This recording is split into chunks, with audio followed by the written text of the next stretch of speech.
Hi. Hello. How are you? Very well, thank you. How are you? Yeah, good, thank you. Good. So, thanks for coming on. Thank you for having me. Lovely to see you. Feel honoured to be Very on your honoured, yeah. The podcast. second ever podcast. Yes. So what I did last time is I knew the person I interviewed last time as well. Okay. And I know we've worked together before. But I wanted to... I like to go through people's experience of life, basically. Start from parents, childhood... the way. Through school, yeah. And how they then will end up at...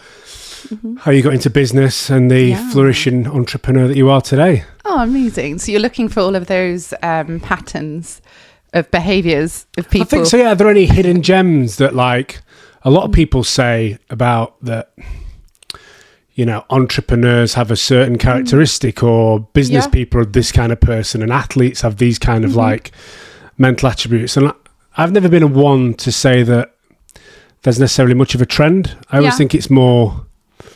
does that person want it enough? Is that person passionate enough? You know, they say that, I don't know, certain, if you're a natural leader, for instance, then you're going to end up a good business person. You know, are they that good of a leader, or are they just that they're that passionate about something? I'm going to do this, and therefore I'm going to drag everyone along with me, if that makes sense. Absolutely, yeah. So I'm not sure whether they... that are necessarily trying to find out a common theme, but I think I'm interested to find out how you got to where you got to. Yeah, so what was your childhood like? Like, you know, parents, that kind of thing, normal parents? Well, I thought they were normal, but the rest of the world, I kind of guess reaching adulthood, you realise how your life is different to others. When you're growing up, you're quite immune to difference, I think. You know, you're friends with people from different backgrounds and races and religions, and it's just normal to see a variety of people. Whereas I think when I reached later years, late teens, early 20s, I realised I was from a very different family. Okay. Talk to us about that. My parents both have Irish parents, and they were very religious. So raised by nuns, my grandmother was. They had a very large family. So my mum is one of 6 and my dad is one of 5. It was the kind of thing of you can't have contraception because of religion. It's killing a child. So because of that, they were in very big families, and they were kind of post-war. So it was go to work, earn money, and provide for the whole family. They didn't care for education. They never had started a business. Their parents or your parents didn't care for education? Grandparents and my parents. Right. I was kind of like Matilda, came along and genius child. Yeah, and everybody would watch television and sit in different rooms. Would you turn it off with your eyes? Yeah, make things fly. Yeah. But no, I had a weird experience as a child. Like, funny that you don't tell me you can move things with your eyes. No, like I was very young. Okay. Before we moved, we lived in a small cottage up until the age of 8, and I remember sitting on the floor being really upset in my bedroom. And my mum said to me, like, what's wrong? And I was like, my toys are broken. And she was like, they don't have batteries. They don't light up. Like, they're not broken. They just don't turn on. And I said, yeah, but I can't move them. Like, thinking about them, I can't make them move. And then I said to her, like, are you a robot? And she was like, what are you on about? You said to your mum, are you a robot? Yeah. I said, I can understand my thoughts and I can move my body, but I can't move yours. So what's gone wrong? Like, why is this happening? And she was like, what? Yeah, so that was one of my earliest memories, was just being frustrated that I could only control myself. But at that age, how are you aware of that? Well, you couldn't control someone else's body? Yeah. Wow. And I couldn't just look at the toys and make them do anything. I was like, you know, why am I only responsible for myself? Yeah. And... do you still get frustrated that you can't move? No, definitely not. You've grown out of time of them not moving. Yeah. But some people don't grow out of things, you never know. Yeah, but that was a really vivid childhood memory that I was aware of my own abilities. Okay. And that was limited to myself and not everything around me that was within my control. Do you feel like have you got siblings? Yes, I've got an older brother. Do you feel like they treated you and your brother differently? Massively. Right. Yeah. Because of those kind of... I'm going to call it a red flag. I don't necessarily think it's a red flag, but those kind of things that You know? Yeah. Well, my brother was born premature, so it was the feeling of you're a miracle child. You made it. In intensive care for a long time. How long? Months. Like, really? I was 8 weeks in intensive care. I was born 8 weeks wow. later. Yeah. I was a miracle child and then flopped. Been a letdown ever since. But then I think like when you have your second child, you kind of leave them to play with plug sockets and run in the road. Like you kind of get it out the way the first time you become a parent, and then after that you're a bit more chilled. Yeah. I do say that to some of my friends that have got just one child at the minute, and they're like overprotective, but it's a natural first child instinct that you just wrap them in cotton safe. wool. Yeah. I always say just have another child and you'll be fine. Yeah, absolutely. You'll get over that. 100%. Yeah. So they treated you differently. Yes. Did you think you felt that at that age, or not really? Is it just looking back? Yeah, looking back upon reflection, I could see I had to do more just to get what he had without trying. It's he could open his eyes and they go, oh, his eyes are open, and I'm there with like doing tricks, and they're like, okay, quiet. Yeah. So second child. Yeah, exactly. It was very different to how we were treated. But then there was, I think, gender preference for a boy being a boy, whereas I think women were not seen as valuable. It was that kind of mindset of do some housework, cook some food, and be quiet, seen not heard. And I kind of... You felt that? Yeah, absolutely. Do you think that give you any drive or determination, or do you think definitely. it just made you go on a different path maybe? It made me retract. Like, I hardly spoke. I read a lot of books, and I would sit in my room a lot by myself. Really were, Matilda. Yeah. I moved a wardrobe out into an alcove, and then I put a typewriter behind it. So I would just hide behind my wardrobe and write stories. And that's where the writing, love for writing started. Yeah, and I was published at the age of 12. No way. Yeah. First time you got published? Yeah, I was over the moon. And what was that for? Poetry. Oh, nice. Yeah. And was it a kids' competition, or was it? It was a kids' competition. Right, okay, 12, and you get in like go against adults. Daily Mail or something. Yeah, it's not Mensa, but it that's really still some inspired achievement, me. though. And that set you on a path, you think, to writing, because you're very academic. Yes, and still are, love studying, but you were as a child. Yes, to the point that I had high blood pressure, and because I was anything about you normal? No. I think like Kid studies that hard that she gets higher blood pressure. Yeah. It's like your parents' dream, isn't it? I think just like ADHD, OCD, that kind of vibe of super hyper focus. Right. And when I'm doing something, I'll do it for 12 hours. Okay. Until I complete it, I'll forget to eat, and like sleep kind of goes out the window. I had insomnia for so many years. I feel that. I've experienced that. I don't think I'm as bad as what I used to be, but certainly if you hit a wave, you ride that wave until you fall off type thing. Yeah, no matter where you're sleeping, seeing friends, or supposed to be going out, this is more important than anything. Absolutely. And it can be something so simple, right? Yeah. And silly to other people, but if you get on that wave, you can't. That's where I think these successful, obviously we'll get into that later, but these successful entrepreneurs and businessmen that end up taking over the world have to have that obsessive gene, I'm sure, or just become that passionate about it that nothing else matters, I think. Yeah, I think most people, if they feel that they're judged or criticised or something doesn't work first time, they take it very personally, they back away from it, and they say, no, I'm never going to try again. Yeah. Whereas if you are just like that kind of tunnel vision of, I know I can do this, I just have to figure out how. Yeah. You will do it over and over again, maybe 100 times. Yeah. And then when you achieve that, the high that you get from that, it's so addictive. Yeah. So I always revert back to, it's just normal people doing stuff. You know, I believe athletes have to be gifted to a certain extent, but when you see people achieving things, you're like, they're just normal people that may have a different personality or genetic makeup or whatever, but they are just normal people achieving things. Yeah, we can all do it. If you just dedicate your life to it, then you will eventually achieve it. So that 10,000 hours thing. But so that then set you on a path of learning. Definitely. And then into, what were you like at school then? I was never a popular child, ever. Oh, really? Okay. I was picked last for sports. I was used as a punishment for other children. So if a child was talking, they would say, go and sit next to Tracy. And I'm there with my pencils lined up and all my work. Because you'd make them look bad? Oh, no, they would just be like, she'll keep you in line. Oh, right, you know, okay. she'll tell you, she'll give you the answers and Yeah. be your one-on-one. You the pacemaker. Almost. Yeah. That little rabbit that runs off at the greyhounds. Yeah, absolutely. Keep up with Tracy. But they'd tell me, oh, you finished too quick. And I'd be like, well, what can I have now to do? And then, I would just do more work and self-study. So that kind of followed into adulthood. Constant. Yeah, I just needed more. And then, so into college. Mm-hmm. And did what at college? Psychology, philosophy, sociology, English language and literature, and snowboarding. Snowboarding? It was an enrichment. You studied snowboarding? Yeah, it was really good fun. They said you have to pick something. It would be photography, but because it was too coursework loaded, they were like, you can't do that with the courses you already have. So I thought, well, I'll do snowboarding then. It was really good fun. Right. I loved it. You actually had to go snowboarding? Yeah, every week. You don't just study... No. So it's a practical, you actually get qualified to snowboard, not like the science of snowboarding, right? Okay. Yeah.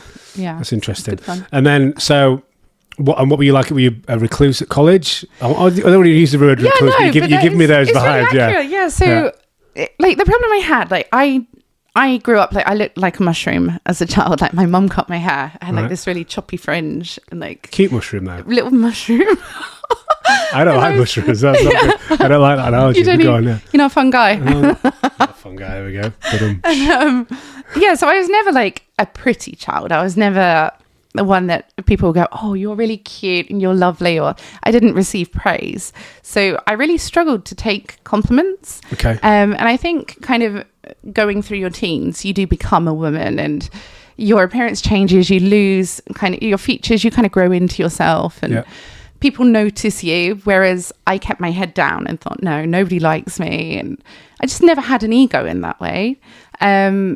But yeah, people would kind of look at me and think, oh, she's stuck up because she's a pretty girl. Yep. Whereas I was like, you're not going to say hello to me, so I won't even approach because that's so interesting. I've always been ignored. What age was that? Was that college? Like 17, 18. Right. Yeah. And you were getting a lot of male attention then?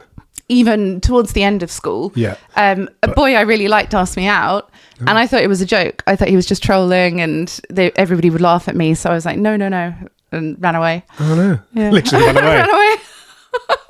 Great for his ego. Yeah, because I just didn't believe. He's like, what did I do wrong? Yeah, if all you'd ever known is people I wonder how he criticising recovered. you. I wonder what he's doing now. I wonder how he recovered. He's probably like a lifelong of shame. He went back, got ridiculed by his friends. Yeah, but I thought he was really lovely. Never asked another girl out in his life. Oh, I don't know. Who knows what he turned into? I've never looked him up to know. He could be a serial killer he now. made me a mixtape of the Smashing Pumpkins on a That's love. thing. Yeah, like wound it with a pencil, wrote every song out, and I was like, and he gave it to you? Yeah. Did you take it? In science. I took it and I loved it. I thought he was a really great person, but I just didn't believe anyone could love me, so I ran away. You don't make mixtapes for people you don't love. I know, right? I wonder what they do now. I wonder like what's the today's version. It's probably an Insta reel or something. Like mixtape to like CDs, you're like a Insta reel or a TikTok to make a TikTok for someone. Yeah, do a TikTok dance. Yeah. That's true. That's true romance. That is though. Like because that would have taken a lot of time. Yeah, I think like you've got to hold down the play and the record button to record, and choosing the songs that you like. Yeah, that you put on there. He thinks Writing that you're gonna like and yeah. Yes. Well, what was his name? Just out him. Let's tag him. I want to find out where he is afterwards. He might be married with like 8 kids now. Don't ruin his marriage. I don't know. After yeah, we'll look him up. The long depression that you sunk him into, bless him. So I wonder whether there's then a link of that to then obviously we'll talk about surgery, appearance, and all that kind of stuff. Whether there's something there between like you feeling like you can't be loved or attractive, or I don't know. I don't think you use the word loved, but so you went from college. Didn't really use any of the education that you got to begin with. Then I had a baby. Okay. So parks the as a student, I was spotted by MTV to be a model. And I thought that was a joke. Right. But kind of when you have a team of people, rather than just a boy at school telling you, no, you are okay, you're good enough. And I was the person that said no to everything. Like, I'd shrink away into the background in the corner of the room, kind of make myself really small and closed body language. And then suddenly I just thought, like, why have I always said no? What if I say yes? And so they invited me to be on a TV thing. They were making like a documentary as a model, and when I did it, you weren't actually modelling at that point. No, I'd never. So what was the the pitch? They said they had a documentary coming out talking about beauty and attractiveness, Right. and they needed a beautiful girl for the cut betweens to kind of Just move that. be a move that slightly transition. over. To be like a transition. Sorry, in between these clips. So they were like, you will be the model, like a VT thing in between what we're talking about. Okay, so it wasn't actually a documentary about you. No, not about you. Was me. like the like the fluff. the fluff, yeah. What everyone aspires to be, a bit of fluff. Maybe I like these, like the as he transitioned, like the VT, yeah. Okay. Yeah. So nice. And a team of people did my hair and makeup and put me in clothes. And was that a thing that you'd have experienced before? The hair, the makeup, the clothes, and I think the most I'd done is like a bit of eyeliner with a pencil that looked like a child had attacked me. Like I was never good or confident at things like that. I tried, but failed badly. Even now. You don't wear a lot of makeup now. No. So Doesn't it was really like, crap at it. is it almost that's probably who you really are?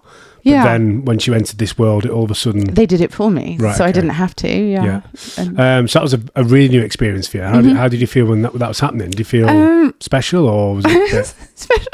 I was nervous, but I think I've always had imposter syndrome, so I've always felt like I'm not good enough. Right. So I'll either work really hard to be good enough when I didn't have to. I was already good enough, but never believed it.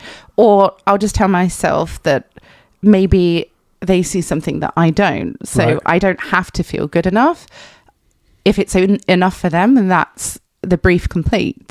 So it's just a job, basically. Yeah. Right, okay. Yeah. So they're saying like, oh, you look great. The shots have come out really nice. Do you want to see it? And I was like, no, thanks. I don't want to see. Really? Like, like, kind of, I didn't want input in it. I just said, I'll do what you tell me to do, and then I'll go home. It was just a really bizarre thing where I didn't look like me. I didn't feel like me, but it was easier not being me, like fancy dress. Almost like you could act. Yeah. Like if you put on a costume at Christmas or Halloween or for a birthday party, you almost have more confidence because you're not yourself. So how long did that last for?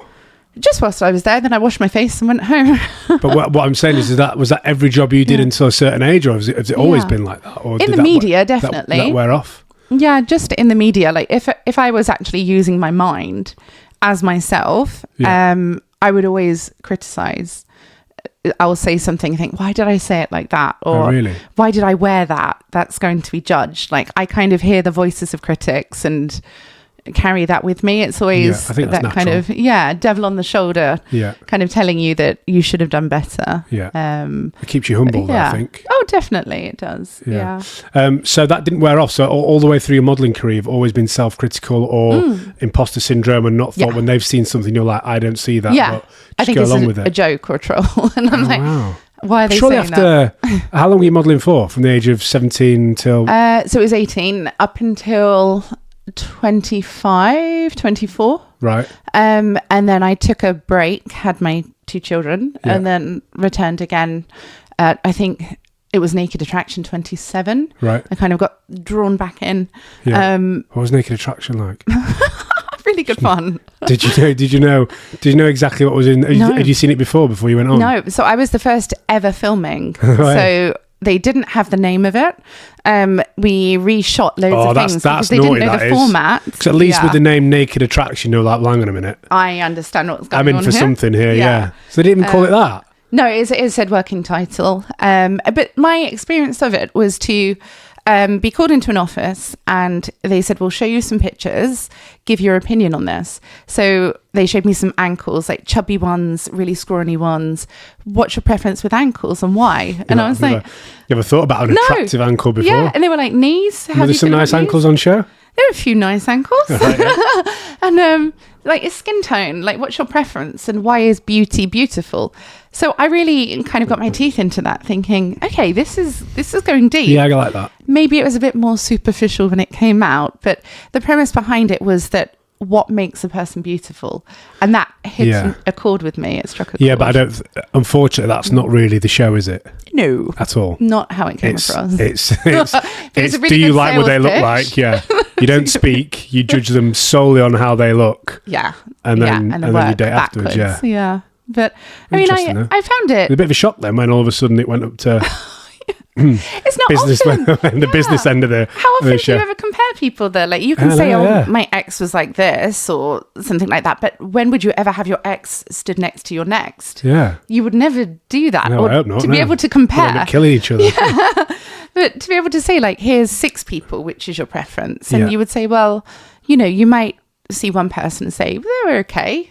But then if you have someone next to them, are they better or worse? And it kind of then brings in that competition it's not nice, and everything. And nobody ever really ends up in a scenario like that in life, unless you're at like a pool party or something and everyone's in swimwear. But everyone's drunk then, yeah.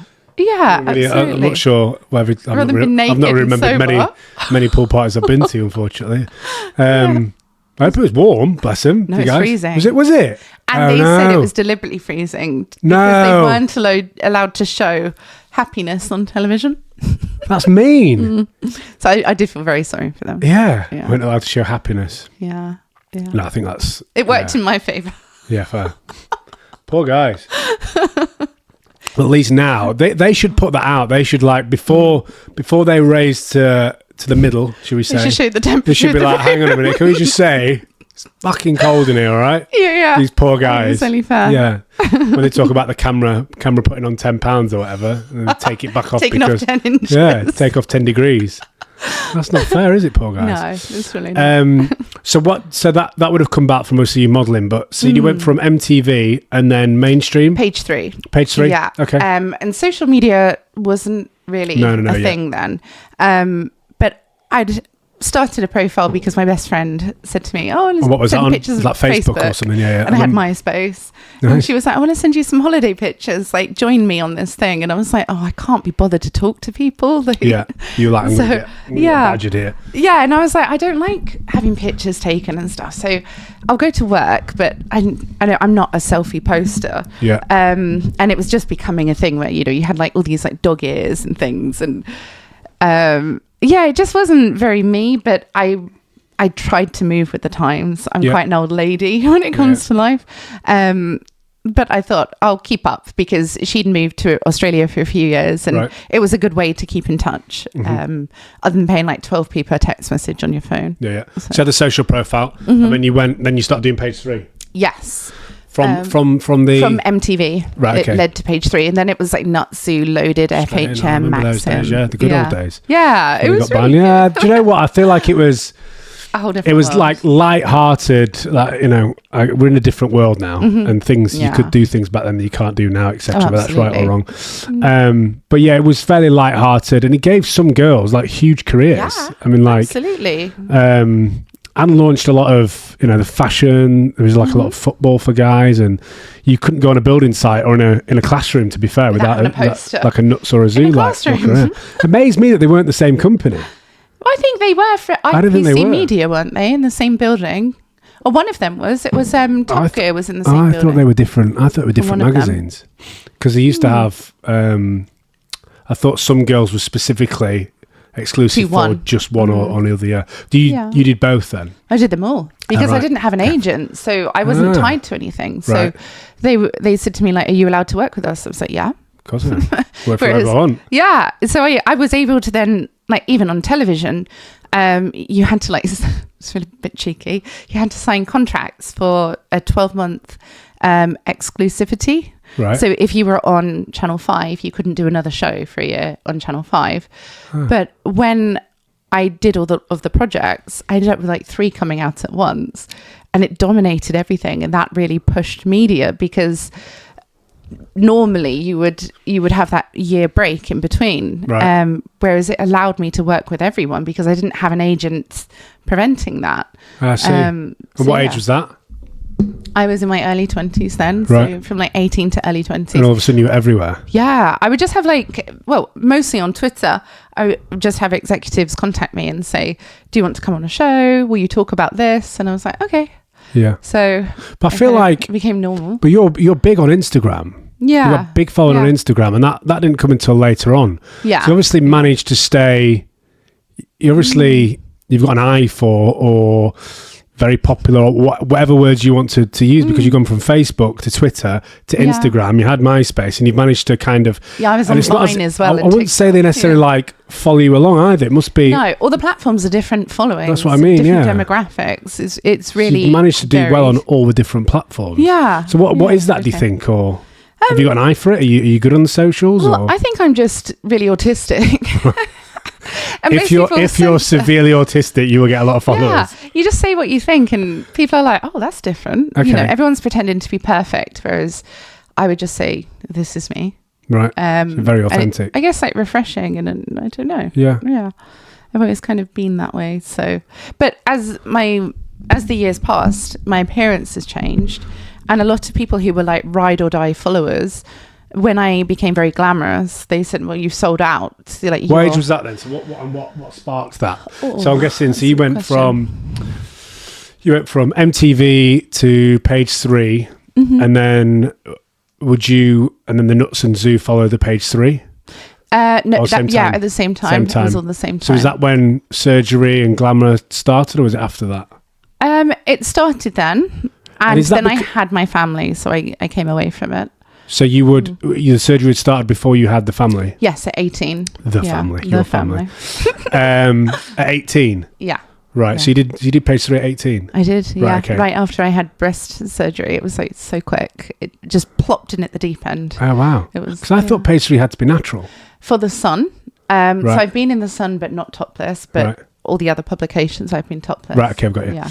I seem to know a lot about it, don't I? Yeah. You've done your research? Yeah. Years and years of research, yeah. I think growing up in that generation as a boy, like at 16, 17, it was in that easy golden access, period isn't it? of Maxim, FHM, yeah, absolutely. Nut, Zoo, Page 3. So the glamour and the surgery started, and then you stopped, and then you started again once it kids was a got to a single certain parent. age, or yeah. So when I had the children, I instantly felt like I had a role as a mother. That's great. And that was to kind of protect and put them first. So I thought, I don't need to wear makeup because I need to feed my baby. Yeah. Whereas I think the world's probably a different place now. More people want to still be themselves as well as be a mother. So it's almost separating the two, like going out and partying and then doing night feeds. Whereas I had the opinion, my children need me, so they come first. Especially early on, yeah. And I think especially early on. I'm big. I say to my sister all the time that she needs her identity as well as being a mother, which I think is important. As you lose yourself. But I mean, the mum that she's become it's amazing to see. She's a fantastic mother. Yeah. And she's solely focused on those kids, and then she's now trying to find herself at the end. Especially when they're so young. She had 2 under 2. Yeah, that's when you've hard. got 2 kids under 2, it's a lot. Yeah. So I think like that has to be your primary focus. I don't think you can be judged for that at all. So then you've then become a single parent. Yes. And that's when you've kind of gone back into the I was glamour. catapulted. It was like 2014, I think it was. So I'd been a single parent for like 4 years then. And the Mirror wrote a piece about me. I'd done bodybuilding from home. So like Insanity workout, P90X. I remember Insanity. P25. They're like on all the music channels, and the guy doing the Sean T. Is that what it's called? Yeah, it was really cool. But I did all of that and posted that to social media. So after having my son... Sorry, that would be Instagram. Yes, yeah. And just showing how I had like a big pregnancy belly, and then it went down, and then I had a 6-pack, and then I had muscles, and I was very thin and weak, and then went to very strong. And the Mirror wrote a piece saying... it's her revenge body, which now the Kardashians own as like a thing. Yeah. And like after you break up with someone, you get hot or something. Yeah. And you started that? No, I didn't. They wrote it about me, and I got on fine with my ex at the time. But then he said, "Why are they saying this in the media?" And I was like, that's not fair. I haven't argued. It's definitely not for anyone else. It's not revenge. I've had a workout because it gives me energy, and I'm quite an energetic person. So as my son was sleeping, I was doing press ups, and then I was studying, and then I was going to work, and then just juggling everything. So I guess the media will literally print whatever they want, as long as there's a string of truth. Yeah, they'll just twist it. You've broken up, therefore it has to be revenged. Yeah, wouldn't you be gutted if you had a family, you're a single parent, and then your ex gets really hot? Whereas I'd spent a chunk of years putting the children first, putting myself last, Yeah. and hadn't cared about my appearance. Mm-hmm. I didn't let myself go, but I didn't over preen, I wasn't high maintenance. Mm-hmm. But then having a six pack and kind of thinking, I'm going to wear fashionable clothes again, it kind of caught attention. So it was the first time I came out can I ask, do you have you ever like dug into what, so with the beauty and the surgery at 18, what drives that? Is that you are surrounding yourself with people, therefore, they say, don't they, you kind of, you become who you surround yourself with. Yeah, the 5 people around you. I don't know what the saying is, yeah. So is it that their influence is rubbing off on you? So are you seeing it and thinking, I need to be like that? Is it a career thing? That, I'm seeing these people getting this work, therefore, the more I do, the more work I'll get. Is it seeing them looking at yourself and thinking, I need this because I'm unhappy with my body? Or like, what? Were you conscious of that at the time, or did you just kind of go through it and then it happens? I was just trying to do the best that I could do for what work was asked of me. Right, so right. A brief is put in front of me just as a child in a classroom. Write the title and in 3 paragraphs explain the answer. Read through the text, explain the answer. So they would say to me, wear these clothes, have your hair and makeup done, and pose in this way. And I would say to myself, like, okay, how do I deliver what they're asking? How do I become what they want me to be? Complete that, and then they're happy. Right. And money was just a bonus on top of that, because I didn't miss what I didn't have. Right. My family are not materialistic, even to this day. They're the hardest people to buy things for because they don't want anything. Right. And I'm like, just anything. And they don't have a lot. They've never had a lot, but they're just happy being alive, which is very rare in this world, especially in the Western world. Yeah. So I have an influence of a lot of powerful people around me who know what success looks like and high wealth. And then I have a very humble family who don't care for their appearance and find anything superficial unnecessary, and almost toxic. So I'm between these two worlds. And when I'm asked to work, to deliver something, I'll do it to the best of my ability, but not for praise or fame or validation, just because I enjoy doing what's asked of me. Yeah, I get that. Which is probably an autistic thing. Yeah, people-pleasing type thing. Yeah, absolutely. So then the surgery's obviously kind of like, well, if I get surgery and I have bigger boobs or whatever that looks like, then I'll do better at my job. No, that actually came from just being deformed. Right. Okay. So I have a hormone imbalance. Right. And it meant that I had 2 different size breasts, different heights, and east and west on the nipples. Right. So when I wore a tiny bra, because I was very flat chested, one breast would be above and one would be below. Right. So I had to choose, do I want to flash someone or kind of pop it out of a crop top? Oh, wow. And I went to my doctor. He said, go on the contraceptive pill, even though I wasn't active. It seems like such a knee-jerk reaction that for doctors. It's always if women have any problems, I'm struggling with my period or whatever, right, go on the pill. Go on the pill. Like, knee-jerk, let's try this, and they'll change the pill, and it's like, well, why don't we actually look at what the actual problem is and look at a reason to fix it rather than this is just an easy. But go on, sorry. But I never knew that I had a hormone imbalance. Right. Until years down the line.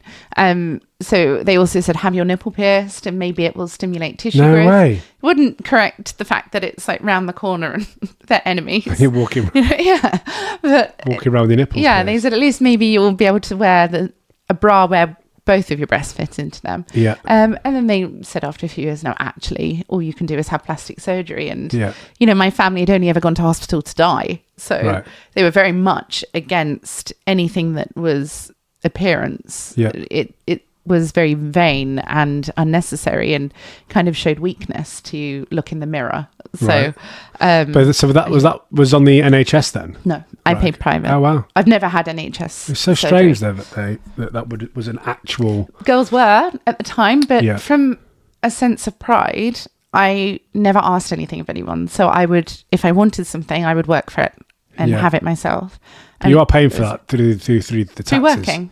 Yeah, absolutely. I could have had taxes. So at that time, girls were having plastic surgery for breasts under the NHS because it made them upset.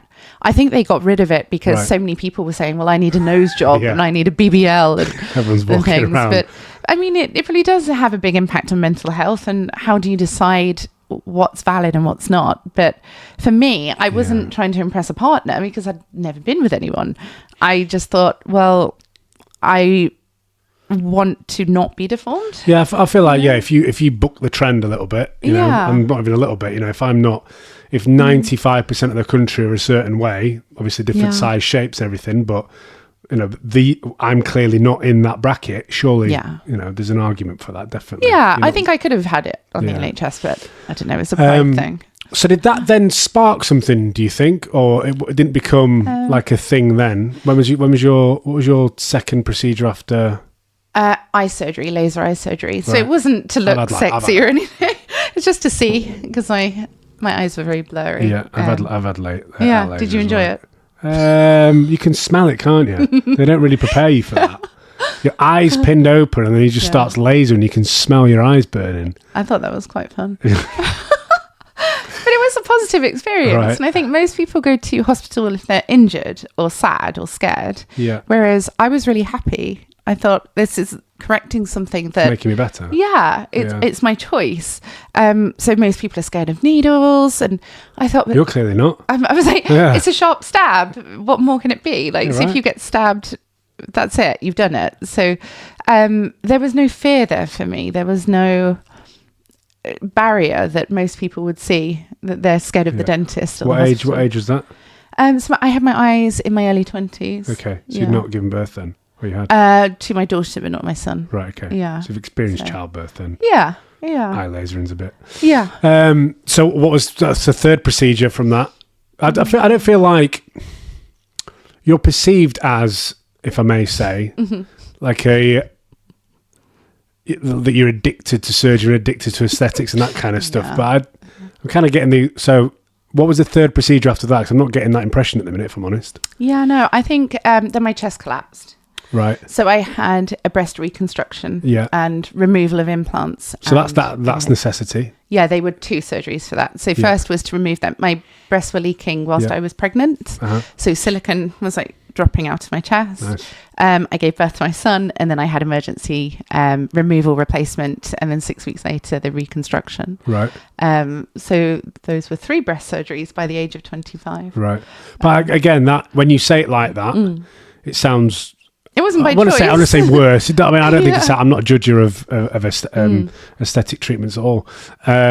So yeah, it sounds like you got three surgeries by the age of 25. But it's not really the case. It's one that went wrong, and then it's been fixed. Yeah. So you wouldn't say necessarily there was a... I wouldn't have changed them otherwise. I would have had them so there wasn't like a love for surgery, and it's like I need to go bigger and bigger. Right? Okay. Yeah. No. That's fair. And then I had nose surgery after that. Right. Rhinoplasty. That was my first cosmetic surgery. Right. Where I had a bump because my father's side of the family are Hungarian. Right. Just here at the top of my nose, and I hated it. Right. Because having your photo taken all of the time, they would say to me, "Don't be as heavy set, like, you know, lose some weight, or have better posture, or don't cast a shadow by looking down, stick your chin out so that you don't get like that kind of squishiness." Would you get advice on that you need to lose weight or need to do this? Yeah, constantly. Yeah, wow, yeah. And girls that you model with would say, like, "I've had a banana today, this is all I've eaten." And it's the industry of very dog eat dog. It was very judgmental, and back then the world didn't mind just putting you down and telling you you're not good enough, you're not tall enough, or you're not slim enough. Be a size 0, not a size 6. And you know, I thought 6 was okay, but there's always someone smaller than you, or you know, younger than you. So having that bump on my nose was the only physical thing that I didn't like about myself. Okay. And so I had that removed just with rhinoplasty surgery. Yeah. And do you pay for that, or I paid for it. Right, so magazines don't pay for it. No, they cover. Oh my God, she's had surgery, but yeah, of course, yeah. You don't. I mean, it'd be nice if they did, but and I could breathe really well after that. Really helped with bodybuilding. The intake of oxygen through the nasal passage is so much more beneficial than through your mouth. Yeah. So that really took my training to the next level. And I was like, this is brilliant. Don't say that with people rushing out. People rushing out to get nose jobs. Yeah, because I had a deviated septum, so my airways were twisted, which I didn't know until I had rhinoplasty surgery. That wasn't the reason for doing it, but it was just cosmetic. A bonus. But physically it was amazing. And what age was that? I must have been about 27, 28 then. Okay. I might have done Naked Attraction by then, maybe not. No, I think that was after Naked Attraction. Okay. Yeah. So it's still quite late on before you've let any form, I wouldn't say, you don't need to label it as insecurity, but like that's driven a choice. Yeah. That's quite interesting. Yeah. So then from there, did you go back to magazines or? I did. I was with a partner who wanted me to enjoy everything in the media. Right. Do this, do that, make as much money as possible. And, I'm your partner, so I can get famous. Was it? Yeah. I think it makes you question when you have a status, are they there for me or for what they can take from me? Right. And that was definitely the latter in that scenario. But is that not? It's the way the world is. I mean, surely, obviously, it's not. It wouldn't have just been that. There's obviously a certain attraction there, and you think it's just like a cherry on top. Yeah, absolutely. I think what you bring to the table with someone, it's kind of, you don't give to receive, or vice versa. But when some person kind of has an agenda, I think you're blinded at the time, but then looking back, you can say, you would not have made all of these choices really if it wasn't for your best interest. And tried to push me into porn and things. Really? That's not normal. No. So what is normal? Set up accounts and everything to say, you can do this and you'll make loads of money, do OnlyFans and everything. And I was like... So what age was this? I would have been 30. Right. So several years ago now. not that long ago. Does that set alarm bells ringing? Or was someone who's like, set up this account, set up that account? But you don't think that's a money thing then? It's not they wanted you to make. Oh no, it was a money thing. Oh, it was a money thing, right? He was very money orientated. It wasn't that he wanted status off the back of you. Did he go on to try and be famous or raise his own profile? But he kind of wanted to, but then didn't like the judgment and everything that came with it. Right. So it's kind of wanting your cake and eat it, to just have an easy life, but then not. So he wanted to be famous, but he didn't want the judgment. Yeah. And the limelight that comes with it. Okay. He loved attention. So it was a kind of double-edged sword, really. And you kind of can't have one without the other. Yeah, I'd imagine that. Because people must think it's... If you've not experienced it, you get free stuff, you get this, you get that. And actually, well, if you've got a certain amount of fame, every time you go order a coffee or go to your local restaurant or whatever, you're thinking, does that person recognise me? Does this person recognise me? Yeah, and it takes your privacy. Worried about how you're looking. And I can imagine that's it's uncomfortable, but then there is a payoff, right? Yeah. So there are some great perks to being famous and some downside. Yeah. So not like I know what it's like. I know what it's like. I sympathise with you. Yeah, but what are you willing to sacrifice? Exactly. Yeah. And to me, I think privacy is really important. And if someone hasn't experienced that, they won't see the bigger picture. So him saying, go into porn, you'll make loads of money. But I said, how do you broach that conversation? You just sat having breakfast one morning. I thought about porn. Yeah. I think I don't know. I'm a person that's quite outspoken and I have a high libido. So I think I kind of attract people who have confidence and probably are a bit more open-minded. Okay. And he just kind of said, well, just do what you love and make a load of money for it. So that's not quite the same. Because you're doing it in front of the rest of the world and it stays there forever. Absolutely. Not that I've got anything against. No, each to their own. But for me, that was a hard no. But he tried to persuade me for a very long time. Yeah, there's a big, some women have made great careers off OnlyFans and becoming porn stars, and probably put their kids through college and set them up for life. So fair play to them. But I'm guessing if you speak to those kinds of people, which hopefully one day I will, but you would you would see the trade-off, right? Yeah. And there would be, would you still do it again if you knew? Maybe not. And what does money mean to you? Yeah. And how does that interfere with your life? I think so. I saw that with my father when he died. Not that I want to relate my dad to the porn industry. Was he a porn star? He wasn't, no, although probably given half a chance he might have done. But yeah, when you've worked all your life for something and you pass away and you leave all that money behind, hopefully to give to your kids, but unfortunately in my position now not. He just leaves it all behind, and it was more. And I think if you'd have given him the opportunity, would he do it again? I don't think he would have done. No, and I think although he did enjoy it and he did love it to a certain extent, you then dig into what do you actually love? Yeah, the stress, the long days, not seeing your family. Exactly, there's a big trade-off, and I know you like the camaraderie and the challenge and the gamesmanship of it. Definitely, he was an alpha male, so he liked to prove that he was better than other people. And that's addictive, isn't it? Which I guess so, yeah. It's kind of climbing the ladder. Every step that you take feels like the next high. And then it becomes normal. And you kind of almost crave a little bit of chaos to have emotion and feeling, to get that adrenaline and excitement. But then you realise you've worked 7 days a week for so many years, and suddenly you're not so young. And whilst all your friends were kind of just relaxing, having normal mundane lives, you were stressed as hell, and your health has suffered.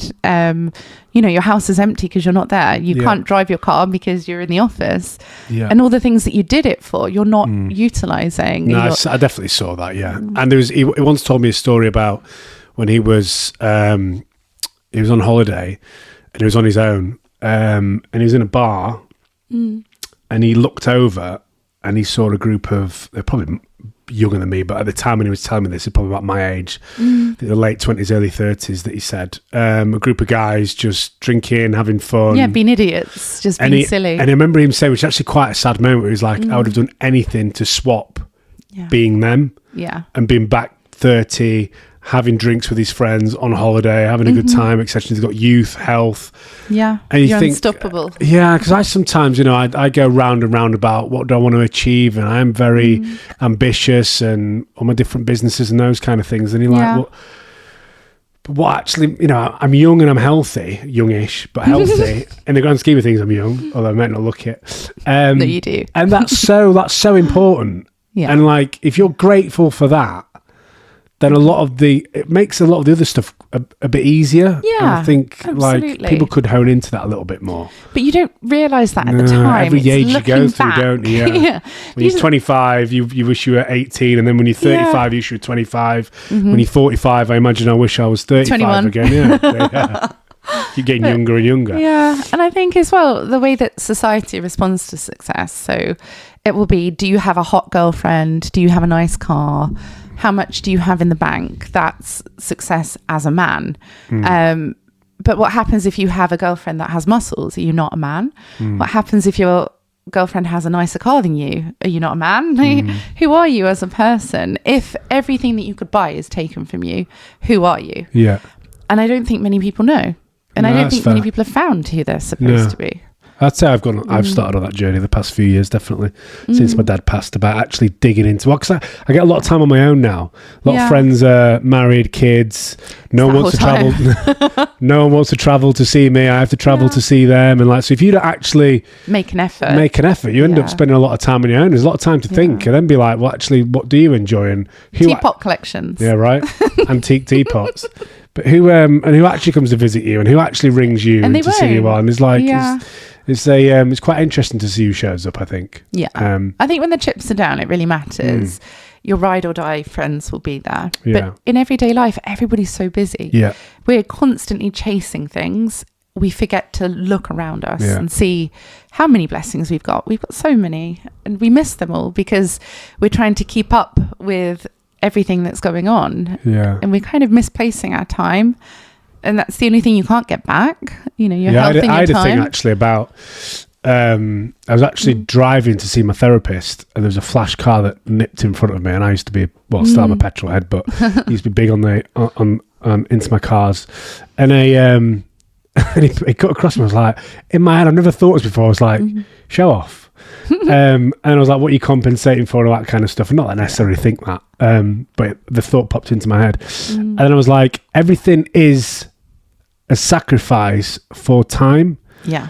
So it's how long has that car taken to build, taken to design, and then you take all the history of the car, how it's developed, etc. And that's an investment of time. Absolutely. Then into the adaptation of that to this car, the design period, etc. It's all just it's so many people's lives. It's all just time. Who's actually mined the steel, and who's what the raw materials go into the car, and it is all just people's time, really, apart from the raw materials. Time built up into this one object that you then trade what you've sacrificed your time for, which is the money, to then pay for that. But it is all just that you pay tax on. It's all just time, though, isn't it? Like, yeah.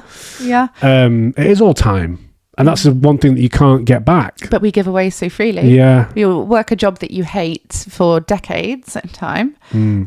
Some people die before they retire, and you think, how is that fair? You've waited your whole life, like living for the weekend. Yeah, your whole life just to have that little bit of time. But when you get it, if you get it, you're too weak. You're too tired. You have bad health. You've lived a chronic stress your whole life. Your loved ones have left you because you never spent time with them. And it wasn't what you were hoping for. Like, you didn't get your happy ever after because... You only get one shot, yeah, right? You were miserable your whole life. So tell me, so have you ever had a normal 9 to 5, like a normal job, would you say? As a student, I worked multiple jobs. Okay. Like in offices, in bars, in insurance, estate agent, things like that. Retail. But no, not as an adult 9 to 5. As in, like, this is going to be my career. Right. Yeah. Okay. Because I think the way I work, I want to give 100%, and everybody else seems to do the bare minimum to get away with a paycheck. Right. So I'll be around people, and if I'm in an office, I'll say, I've done this, I've tidied that, I've completed that, and everyone's like, for fuck's sake, go home. Like, you'll be inundated with job offers after this. Like, we need her at all costs. Yeah, and do you know what? My mum's the same. Whenever she does something, she'll go above and beyond. And so I know I take after her in that way, which I think is the kind of ADHD. Okay. She doesn't sit still. Have you been diagnosed with ADHD? I'm going through diagnosis. Right, okay. Yeah. But my son is ADHD and Diagnosed. autistic. Yeah, diagnosed. Or ADHD, autistic? Yeah, and sleep disorder. Right. Just collecting them. Yeah, he does like badgers. He loves them. So how have you found that as a mother then? It was so normal to me because it was so reflective of my own life that I didn't know a child not to be like that, because it was 100% me. Okay. So to then, obviously boys and girls are different. He's a bit more outgoing than I was. I was like shy autistic. He's confident autistic, but misreads body language. Kind of, you can see where he falls short. Nice. He's obsessed with history. He's like an old man in a child's body, whereas I'm an old woman in a kind of old body. Okay. I wouldn't say that. Yeah, we're very similar in those respects, but the gender differences are there. Right. So you've not struggled from a parenting perspective. If no, anything, I find it's probably it really made it easier. Yeah. What about schooling and the school system? Oh, it's hideous for children nowadays. I mean, I was never picked up at school for being autistic or ADHD. Naughty children were sent out, and they were just, you had no education. You were left in a corridor, or you've gone home. And for my son to sit still for 6 hours in a classroom, to not ask questions, because it's be quiet and do your work, whereas an autistic mind is fantastic because you want to know 1,000 questions. What's the meaning of life? Why does this happen? And teachers aren't paid enough to answer that. They're just like, come on, kid, just do the bare minimum and go home. I guess in their defense as well, it's a system that's not broken, not the teachers, I guess, but they have to deliver a syllabus to 30 plus kids and need to get, on the whole, decent results. Keep up. Achieve what we tell you. So one kid, I can't spend all his time answering questions, no matter how brilliant he is. Yeah. So that's been very frustrating for you then. Yeah, because I know how much I value education and how he's held back in the subjects that he loves, maths and history, whereas most children hate maths and history at school. So the teachers are normally very lackluster and miserable. They're stressed out. It's rare to find a teacher nowadays, I think, that really loves their job, genuinely wants children to thrive. Most of them say, I'm not paid enough for this. Stop acting up. Get out. You're a handful. So asking questions or moving around, if you don't sit still, you're an inconvenience. Which is strange, because then you go and sit in an office where you can just get up and wander about. It's like, if they can do it in an office, why can't you do it at school? But and now I guess there's going to be some level of control. But I think as well, like I saw a really interesting reel today, and I'll show you it afterwards. It showed how different systems had changed over 150 years, how cars started off as, manual kind of clunky machines and then became sports cars in today's world. Telephones were like switchboards and now they're flip phones and things. And the only thing that hadn't changed was education. The school system. So it was sit down in rows, face the front, don't speak. We give you information, you repeat it, and then you achieve a grade. And that was to train people how to work in the industrial sector. Do as you're told, stand there, repeat the same thing over and over again, and we have guns, we have cars, we have everything we need. You do wonder when parents are going to get more choice. I know my sister's looking at homeschooling at the minute. Whether she will or won't, I don't know, but you do think, when is it going to change and have that kind of either a hybrid or, do we focus enough on creativity for that? Definitely not. They need to do something. It needs a massive reform. But you then find millionaires and billionaires that open up universities, and they say, actually, the education system is failing so many children, so many students. It needs to be done differently. And I think it's wonderful to see that they bring that in. For my son to have to go to a specialist school, I'm over the moon. Because I'm like, it's one-on-one. It's pupil-led rather than parrot fashion to the masses. I don't think that's how you nurture an individual. But I also understand we have billions of people in this world, and you can't have a personal approach for everyone. No, of course you can't. No, it's difficult. And there's supposed to be cleverer people than me trying to solve it, but they don't seem to be doing a great job, do they? However, so not the autistic ADHD side of not enjoying education, and you not wanting to have a normal role. My last guest, should I say, Lubs, he owned a gym and been very successl at that. Oh, amazing! I don't think he's not diagnosed as autistic, but his brother's severely autistic, and he was. I guess I don't know if he did identify as ADHD, but certainly that kind of like had creative. Traits of it, I'm not going to sit still. I don't want to be in a class. This isn't for me. That then does, like you say, the billionaires and the businessmen and all those types of people. Then they're batshit crazy. And honestly. Then go on to kind of do more. I'm just going to do this and see what happens. And actually, then go on to be very successful, rather than just stuck in. Listen, I've got some friends that are that work in corporate worlds and they are very successful, very wealthy, and that because, but it's just not for everyone, is it? No, I think it's finding what your lane is. Yeah, and a lot of people with like 6-figure salaries will leave their job to open a cafe, and you're like, why? It's a cafe. You're not going to have the same income from that, but it's their passion. And they say no amount of money in the world can make you do a job that is soul destroying forever. You get to a point in life, maybe a midlife crisis or the death of a loved one or some kind of wake up call, a health scare yourself,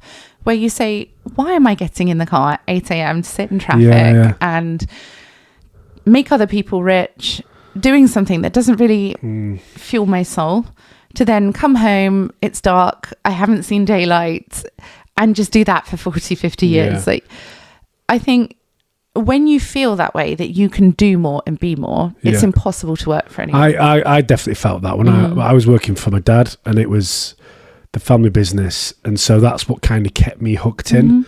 But I always hated it. Every day I'd wake up and just dread going to work, and I'd try and try and like redesign everything. So like we'd get new jackets, and I'd be like, oh, why don't you do it like this and redesign the logo? And I'd want to do the website, and if we made a pitch to someone, I'd spend so long doing the brochures, and I was like, I just wanted this creative like input. Just an outburst. And I guess that. But I was hooked back in though by obviously it was my dad, and he'd always said that one day everything will be yours, and turns out it won't. But I think the experience of that, and then I had a really bad experience when the construction company started to go wrong, like a really, really bad experience. It still plagues me today. Actually, I haven't really quite recovered from that. But being almost like a battery hen as such, because I kind of got labelled, and me and the other director used to talk about this, but you kind of get dangled a carrot that, you know, you're running the business and you're going to go onto this and you're going to go onto that, and actually you're not. You're no different to the other person that's sat on the desk next to you, apart from you've got more responsibility, more headaches, Did you get a wage rise? A little bit more money, yeah, but not. I don't think that like kind of was. It will never be the top tier because there's always someone above you. Yeah, it's not yours. Like, and you were running the company, but you kind of weren't at the same time. And but who really wants to run a company unless it's going to change your life? And I could see from my dad's perspective, when he could afford to do these things, that he. I don't know. I guess it was like a control thing with my dad, maybe. I'm not sure how healthy it was, but probably didn't like being at home a lot, because we didn't have a great relationship with. I can't call that word, but the lady that gave birth to me.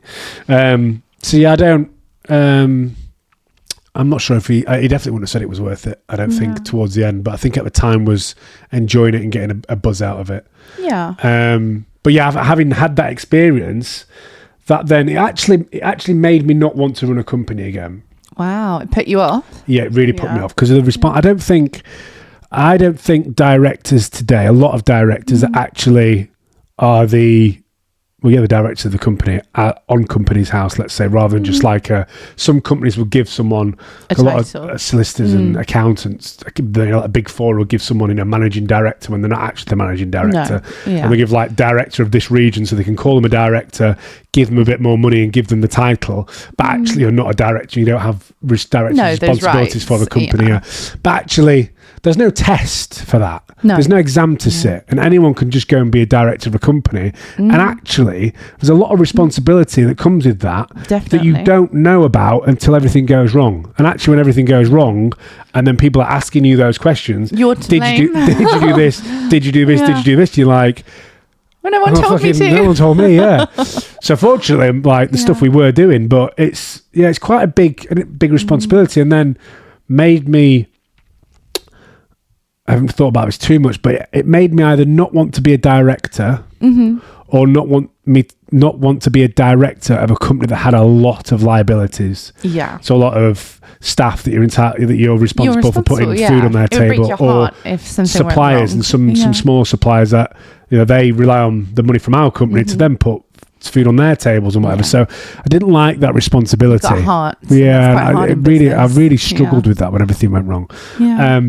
However, I love building things, and I love, like the local business that I've got like, it's almost like a small family up there, and it's brilliant. And the online product that I've just started, I enjoy building that and watching the brand grow, and you're passionate about it. Exactly. So it's kind of like there needs to be a level somewhere, right? So yeah, absolutely. I'm sure I'll find that balance, but that invigorates me, and that really gets me going. That's good. So I can see how you would buzz off if you don't want to be mainstream. You would buzz off then, right, hang on a minute, so I need to start. So what so did you when your partner wanted to push you into porn, wanted to push you OnlyFans, you didn't obviously get on the porn route, but you went down the OnlyFans route for a certain amount of time. Yeah, so page 3 ended. Yeah. There was like this whole protest about feminism. Sad. Yeah, I didn't want it to end because I was raised in a world where it was normal. So then to be told, I know I joke about that, but I didn't. It was. I grew up with it, so I think. Yeah, it was. I didn't necessarily have an opinion on it, but but you were never offended because, if anything, never seen a person scowl at a pair of breasts. Never. Even I don't think I have, no. Women think, "Oh, can I squeeze them?" They come up to you in the bathroom of a nightclub and. You know, I they're always like, wonder they what look goes on in great. girls' bathrooms in They were nightclubs. really kind of happy. Yeah, is that what happens? Yeah. So when girls go to the toilet together, that's what they do. The They amount just of times feel I've been squeezed by other girls. Yeah, it was just normal. Wow.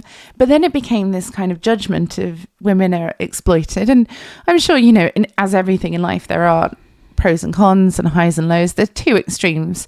A person that will thrive in an industry and a person that will suffer terribly. So I don't doubt that women suffered because of page 3, you know, made to feel like an object or even abused because of their appearance. But at the same time, I had a very positive experience at the time. So to have that removed, it's shut down, it's shameful, women are being exploited. That wasn't how I felt at the time. Okay. And I was quite upset because I said, well, hey, you've taken away something that I think we have the right to be body confident and not feel ashamed that we have breasts. Just as men walk topless down the road on a summer's day, on the beach, they can be in budgie smugglers. Why can't a woman? Some of those people should not be budgie smugglers as well, right? Well, that's the thing. But for men, it's fine, regardless of what you look like. You know, to walk down a high street without a shirt on, you're not getting arrested. But for women, you are called desperate, attention seeking. You know, you're just insulted in every way possible. So I kind of felt an injustice that I wanted to stand up for women and say, hey, like, you can be a decent person and love your body and not want to sleep with everyone on the earth, not do it for validation. You do it because you have love for yourself. Whereas was the issue with page 3 though that it was too readily available? Was it the fact that you could literally just paper bags and everything? I guess changing times. The fact that you can just any child could just pick that up and flick to page 3 straight away. And maybe was that the view of it? I don't. If that's the drive, right? You know, I agree with that. Or is it? Was it the women's rights that eventually got it back? I can't remember. There's probably multiple things that went on, but for me, it felt like a choice was made against my consent, something that I actively celebrated and felt comfortable with. You got it taken away from you. Yeah, and I only did the bare minimum, so just topless, whereas other people were completely naked and doing all these things. But for me, it was, well, I had deformed breasts, so this is almost a triumph. I now have normal breasts. Show them to the world. Yeah, if you were born with one leg and then you had a prosthetic leg attached, would you not want to go and be a footballer and say, oh my God, I have a leg. I love my leg. It's a really interesting comparison. Yeah, to me, I had an absent part of my body that I finally achieved after 2 decades of life. And I was proud of it. I didn't, I didn't put it in people's faces. It was just in its own lane in that industry. So page 3 went. Yes. And then I did charity fundraising. Right. And everybody said, where can we have pictures of you, postcards, calendars, all of that. It was the whole thing of, wanting to have what has been taken. Yeah. And I said, well, I don't want it for myself. I'll do it for a good cause. Because to me, I think, what's the point in having a platform if you don't use it for something positive? Okay. And I was raised in a family that always put charity first and help others. Even though we never had a lot, we would always give, quite happily give to others. Whereas people who have loads do nothing for others in comparison. Yeah. So for me to help charity was just a natural thing to do. Yeah. And I did that with topless photos. Okay. So was that through OnlyFans? No, that was through like funding sites like GoFundMe and No things way. like that. And I got kicked off loads of funding sites. So you do a GoFundMe page for a charity? For a charity, yeah. And you'd say, I'll sell pictures of me naked, well, topless. Topless, yeah. Pictures of me topless. Yeah. So what? So they would go on, and people would donate to GoFundMe, and they'd be able to order a topless picture of you. So would that get sent? Yeah, I would say make a donation and then send me the receipt, like the proof of it. And then I'll email you a topless photo to say thank you. So you're not buying a photo, you're donating to a good cause, and I'm just saying thank you as a fan. Do you think some men went back to their, like, if their wives or whatever, and they would say, "This is for charity"? Yeah, I'm helping. I'm helping. Why is this picture of Tracy topless? You're like, this. Yeah, I'm a good person. For charity, yeah, baby. Like you need to see the good. You need to see the good in this. Yeah. But then a lot of people help people they never would have thought twice about. They'll happily go and spend money on a calendar to put on a wall somewhere. But have they ever given to a dog shelter, Yeah. or a homeless shelter, or a hospice. Yeah. And suddenly I just thought it was lovely.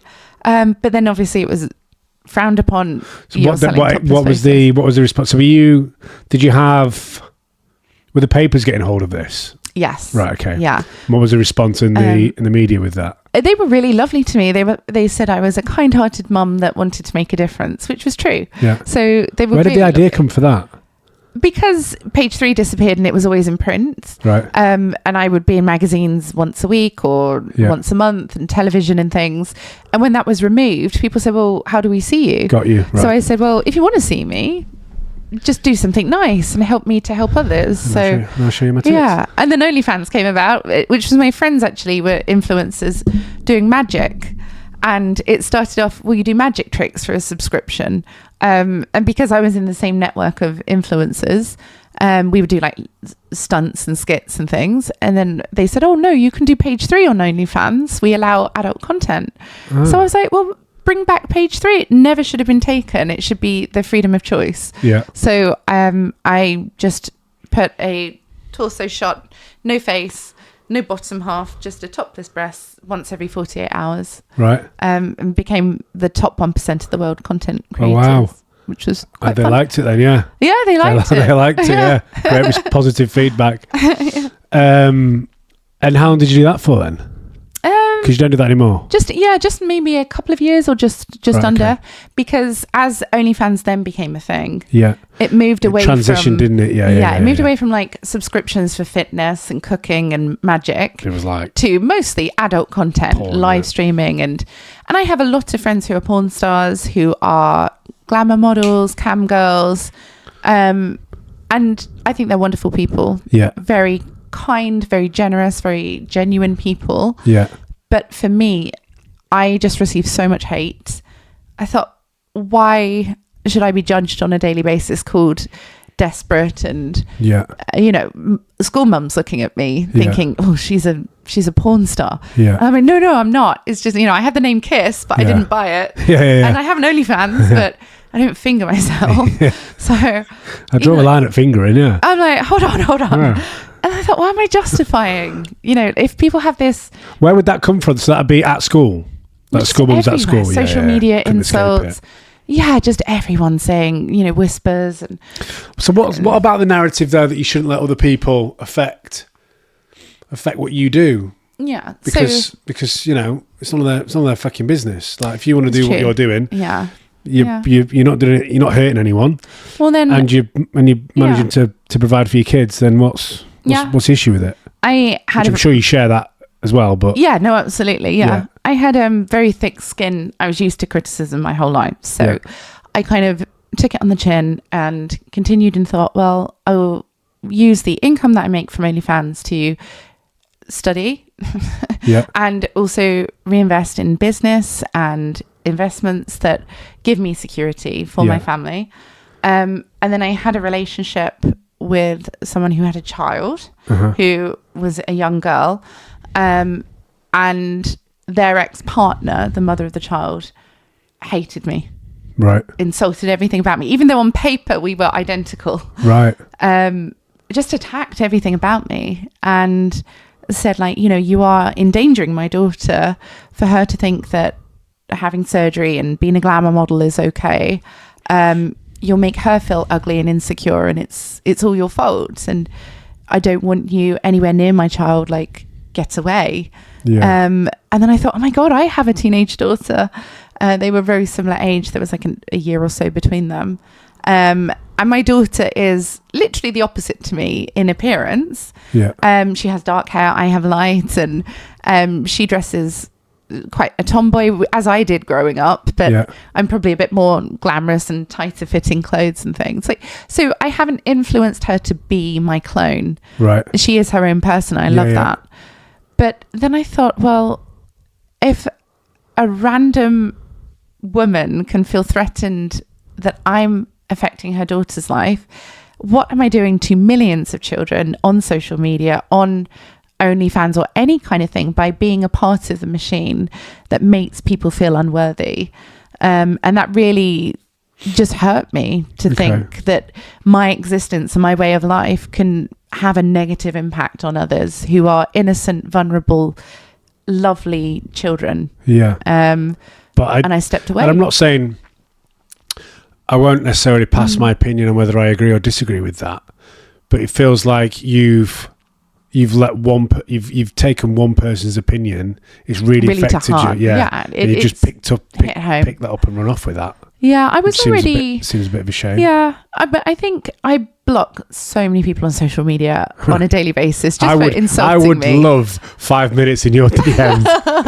I can't imagine. We can get onto that later on, but I can't imagine some of the things that people must say to you and requests and stuff. But a lot of hate was from other women, and I thought, why am I... That's them, isn't it? That's them, not you. Like, I'm not a fighter, so why am I up against this? Why don't I just say it's not worth it? Yeah. All the money in the world is not worth hatred and judgment and criticism. So why am I doing it? Yeah. And, people say you're desperate. You must need money because you're really dumb and you're a bimbo and just get a real job. And I was like, well, actually, I do more than just OnlyFans is a 5-minute thing every 48 hours of my life. It's the most minuscule part of my life. And but I'm getting all that hassle. If they could do that, they would. I think. You never know. I think if they could post one picture a week and it was just topless and they would never have to work again and that's all they would need to do, I think a lot of people would heavily consider that, I think. So then, so when did the businesses start? So I'd always loved psychology. That was a huge thing for Is that what you went and studied? Life coaching and things. Yeah. So from being a teenager, that's where my love began. And then as an adult in further education, just picking up qualifications every year, I think it's really important just for personal development. Wow. I wanted to help people, but they would say, well, you're a pretty girl. What problems do you have? Why would I go to you for advice? You haven't lived. What do you know?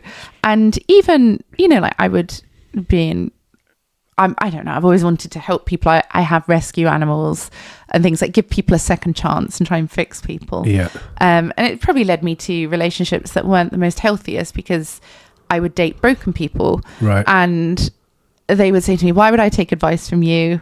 You're not a man, you're not 40, 50, and listen, I understand the theory that you're very beautiful and you got the opportunity to model based on winning the genetic lottery, right? And therefore you then have a foundation to then build this, right? Yeah. So I get that, right? I understand that narrative. I wouldn't hold it against you. I think if you're given an opportunity, take it, right? So, but then I would understand someone's viewpoint that, well, that's fine. If you give me that foundation, then I can then do this. So I would understand how there was like, well, you don't understand my position. You don't know what it's like to come from down here to get to there and then get to there. Yeah, they think I've had everything handed. But I understand that narrative, but there's still, that doesn't negate, that doesn't say that everything you say isn't valid. It doesn't mean you can't have an opinion. It doesn't mean you can't have an input. And if you go away and there's certain gems that you can say, right, well, this worked and this is not actually based on anything that I look like or anything to do with the modelling background or anything to do with the funding that I've put in. And, your views and your gems that you would pick up from e-commerce, and we'll get onto that obviously, but like there's so much that you could pass on to someone starting an e-commerce business. Absolutely. And it doesn't have to be everything and there's certain gems of psychologically that you could pass on to people, and it doesn't have to be all negated just because you've been given this step up in life. And it's a tough battle though, because I think you make first impressions on people and they think, oh, I'd rather hear that from a man or someone who's got a bit more age on their side, for wisdom. They don't think that a young person could be wise. So even as a parent, they thought, you're a teen mum at 19. The week before my 20th birthday, I had my daughter. So they say, you can't be a good parent. You're a teenager. You're a child. But I was more of a parent than my own parents. Yeah. And they were adults. They had lived a whole life. Yeah. So I think it depends who you are. It depends on your makeup, doesn't it? I mean, you see some terrible parents that are elderly, and you see some amazing parents that are young. I guess it depends what experiences you've had up until that age. I guess. So So you then OnlyFans was only a tiny bit, and then you were studying. Studying for psychology, life coaching and everything. And then also into aesthetics, because I wrote for magazines in bodybuilding and fitness, and then also in beauty and aesthetics, and know so many surgeons, so many doctors, and they're like, come and work for me, come and do this and we'll train you and everything. And I was like, I don't know, do I really want to have a job working for other people? But I equally found it fascinating. And when I'm writing about, the muscles of the face or your anatomy, I love learning. Right. So I found it fascinating to know that. The learning, and then you obviously but then I didn't love want to do it to other people. Yeah. So I was like, I'll take the wisdom and the qualifications, but I don't want to go and fix someone's face. Right. But I know how to, and I'm qualified to, but it's just so nice. So you actually got the qualifications to do aesthetics and that kind of thing as well? Maybe I'll use it one day, but then you'd write about it as well. But so you'd love the learning. You love the learning. I love exams. And then you love the writing as well. Yeah. That's a win-win. And then it opened a gift shop in just after lockdown, and it's like 2 years old now, coming up for 3 years. Gift shop online or a gift shop online. In physical? Right. Online, because I don't want to see people. Contact. They like talking to people who hear you on a podcast. Yeah. But you're okay. So it's online gift shop. Yes. So how did that come about? How did you decide that you was going to do that? It was a bit of an accident. Right. So my daughter wanted to study business for GCSE, but her timetables clashed with what she'd already taken as subjects. So as I studied business for GCSEs, I said to her, I'll just teach you what I know. So looking at economies of scale, I said, let's open up a small gift shop online. She was very artistic and creative. I said, you can make some artistic things and put them online and sell them, and you keep whatever you make, and it will be really good fun. So she did that. Yeah. And we launched a shop. What's it called? Evergreen. Evergreen. Yeah. Because I liked the notion that, it's always there, never changing. It's just, it's just something that felt really natural to me. Yeah. And then she realized she didn't want to create things for profit, for money, for other people. She said she creates because she likes creating, but when you have to create, it kind of takes the fun away. Yeah, I get that. It becomes like a job, and jobs aren't fun. Yeah, I get that. Yeah. And so for me, I thought, well, now I have this, I can do nice things with it. So I won't create things in the way that she did, but I'll put loads of information with crystals. So I get to do lots of researching, talk about metaphysical properties. And it's something that I naturally loved anyway. So yoga, meditation, well-being, sustainability. I loved looking at packaging that was made from sugarcane. So you were researching crystals. Mm-hmm. Yeah. And why did you just love crystals? Is that why you thought you chose to go into that? It wasn't because you thought it was going to be lucrative or good margins or anything like that. It was purely just it's what I always spent my money on. So I would go to like yoga exhibitions and buy incense and water fountains and plants and things, and always crystals there. They're just pretty, and you can be quite mindful when you're meditating with an object. I found it gave me focus and was just something that was naturally a part of my life. So if you're going to create a store, surely you would fill it with things that you know about. Yeah, I get that. You're wanting to know more, like that eagerness and passion. Yeah. Just then being able to say, well, I maybe had 100 crystals at home. Now I can have thousands, and I can touch them all, and they're all shiny. And it was just really good fun. It was very organic how it happened. Right. Yeah. And is that your main business now? It probably takes up most of my free time. Right. But I'm an influencer, which takes up my actual work. Right. So it's kind of a side project that just snowballed and got a little bit bigger than I was expecting. Yeah. But no, we won't go into like money or anything like that. Mm.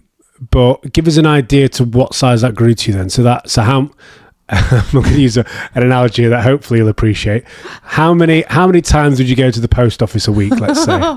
Every day. Every day. So you'd have orders every day. Yeah. So it's got to a size where you're getting at least one order in. So on average, how many how many packages would you have when you went to the post office, would you say? 30 to 50. Every day? Wow. It's quite big. Well, some people would, that's a fully fledged, thriving business. Yeah, but it was unintentional. I never thought I want to be a store owner. It was, let me teach my daughter about business. Okay. And whether it flops or succeeds, it's a lesson she's learnt. It's kind of real world exposure and looking at accounts and everything that's involved in running a business. Design a logo, think of a marketing plan. How will you reach an audience?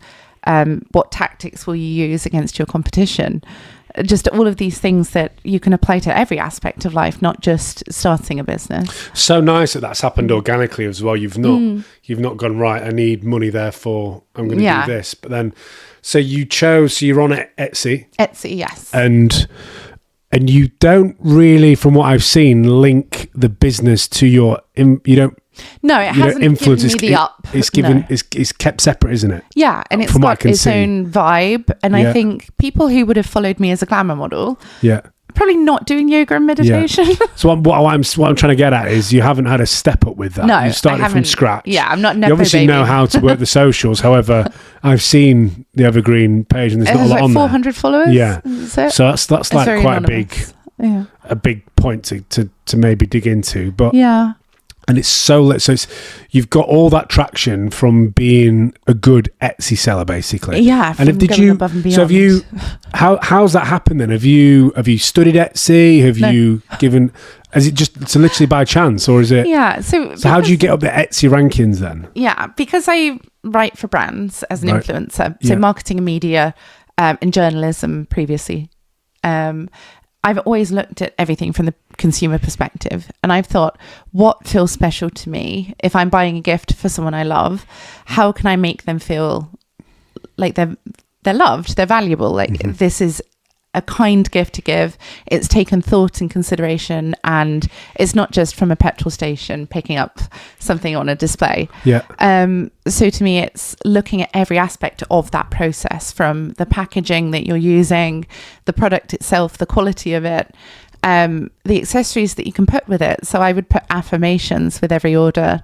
I would then have a load of information that I've looked up myself, printed, designed, cut by hand. Like everything is so just down to earth and genuine that people just say, wow, how are you doing this? Like, how do you know this? And how are you selling it at this price? Shouldn't it be a lot more? Wow. Whereas for me, I'll give free things to them as well. So, most stores sell everything they have. I will add in extra things as gifts. And I'll buy very high quality, but I don't care so much for a massive profit margin. I care that the people that are buying these are burying a dog that was their lifelong pet, and this is a crystal carving of a dog, and a child will sleep better at night knowing that they've got that there with them because they're so sad. People in hospices having an angel with them. Things that are really meaningful that, yes, you could put profit on it tenfold, but I'll just do twice. So everybody else is selling for more. Everybody else is charging postage. Everybody else is paying for marketing and adverts and rankings and sponsors. Whereas I'm like, no, I will make something more affordable because the people who need this are going through times where they want that comfort. They want love and understanding and compassion. So business doesn't have to be who can buy the biggest house. It can be who can make the biggest difference. And because of that, I have, I think to date, around 33,000 customers. Wow. And had I have gone for the maximum profit or bumped up the postage and, not passed that on to the customer, maybe I'd have had 500 customers and given up and felt very stressed. Whereas I feel very invested in humanity because of that. I know that it's sustainable, eco-friendly, it's making a difference and leading by example for change and positivity. So I'm a bit taken back by that. That's because it's almost the 100%. It's almost like the complete opposite of what you learn. Of business. Yeah. It's really bad business. I mean, it is, yeah. Like, it's the complete opposite of kind of like, I mean, obviously you're taught to really understand your customer and be customer-led, etc., etc. I was the customer. Or even, product-led, and make sure your product is the best it can be, etc. And which I guess you have done to a certain extent, but yeah, it's you don't have to push the margins to breaking point to have a successful business. You can build a very firm foundation with so many people giving you 5-star reviews because they're like, you should have charged twice the price for this. And it's amazing. I've recommended it to all my friends and family. And that's more important. That's reputation. Yeah. Then you can add in really expensive things with the higher margins to then say, well, I don't have to do as many small things that aren't making me as much, but make a difference. Yeah. I can push it to high-end thousands of pounds of profit in one item. Will I do that? I don't know, because I don't really care for the income from it because there's nothing I want to buy. Yeah. Is it worth more shoes if I can instead help a child that's sad, or someone's lost a grandparent, or someone's going traveling and they want to give a gift that they can take with them? Yeah. But it's a cost of living crisis. It's a really lovely way to look at it. I'm not sure many people would look at it that way. You don't think that you'll grow it. You don't think that you necessarily need to. And will you just continue letting that run? I mean, is there not a point where you're like, when you go to the post office every day and you've got these, 20, 30 parcels where you think, what am I doing this for?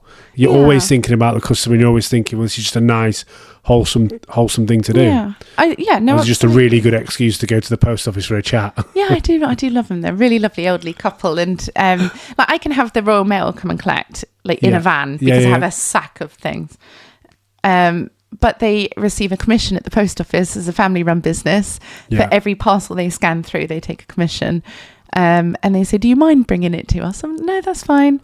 I get to walk through the woods and drop the parcels in, have a chat about their grandchildren, and then I go home, because... Is that the only online business you've got? Yes, for the gift shop. But I'm opening multiple stores. Right. So obviously I'll have to employ people. But I kind of like having control and doing it from the heart, not someone coming in for an hourly salary, doing a job because they have to keep the electricity on. And what are you, obviously you don't have to disclose any intricate details, but would they be similar on Etsy, how you've done it before through the post office and the... No, absolutely. But I would have probably very high-end pieces intertwined into very affordable pieces for people who want very specific things. Restaurants and hotels and things. Yeah. How does Etsy... I've never been on Etsy before. I've bought things from there, but as a seller on Etsy... do they take a commission? Oh yes, absolutely. Right, okay. So every part of it. Like an Amazon type thing then, so they take quite a... Yeah. And you've never thought to outsource the fulfillment or anything like that? I couldn't guarantee that it's quality then. I couldn't guarantee that it's shipped on time, or... To me, that's letting go of the reins. I think if you can do everything, nothing can stop you. Nothing can throw a spanner in the works. My printer broke the other day and I was like, oh, that's really inconvenient. I'll buy another one. I know what to do with it straight away. Those printers are great. Yeah, really good. Yeah. But not when you've done 33,000 orders.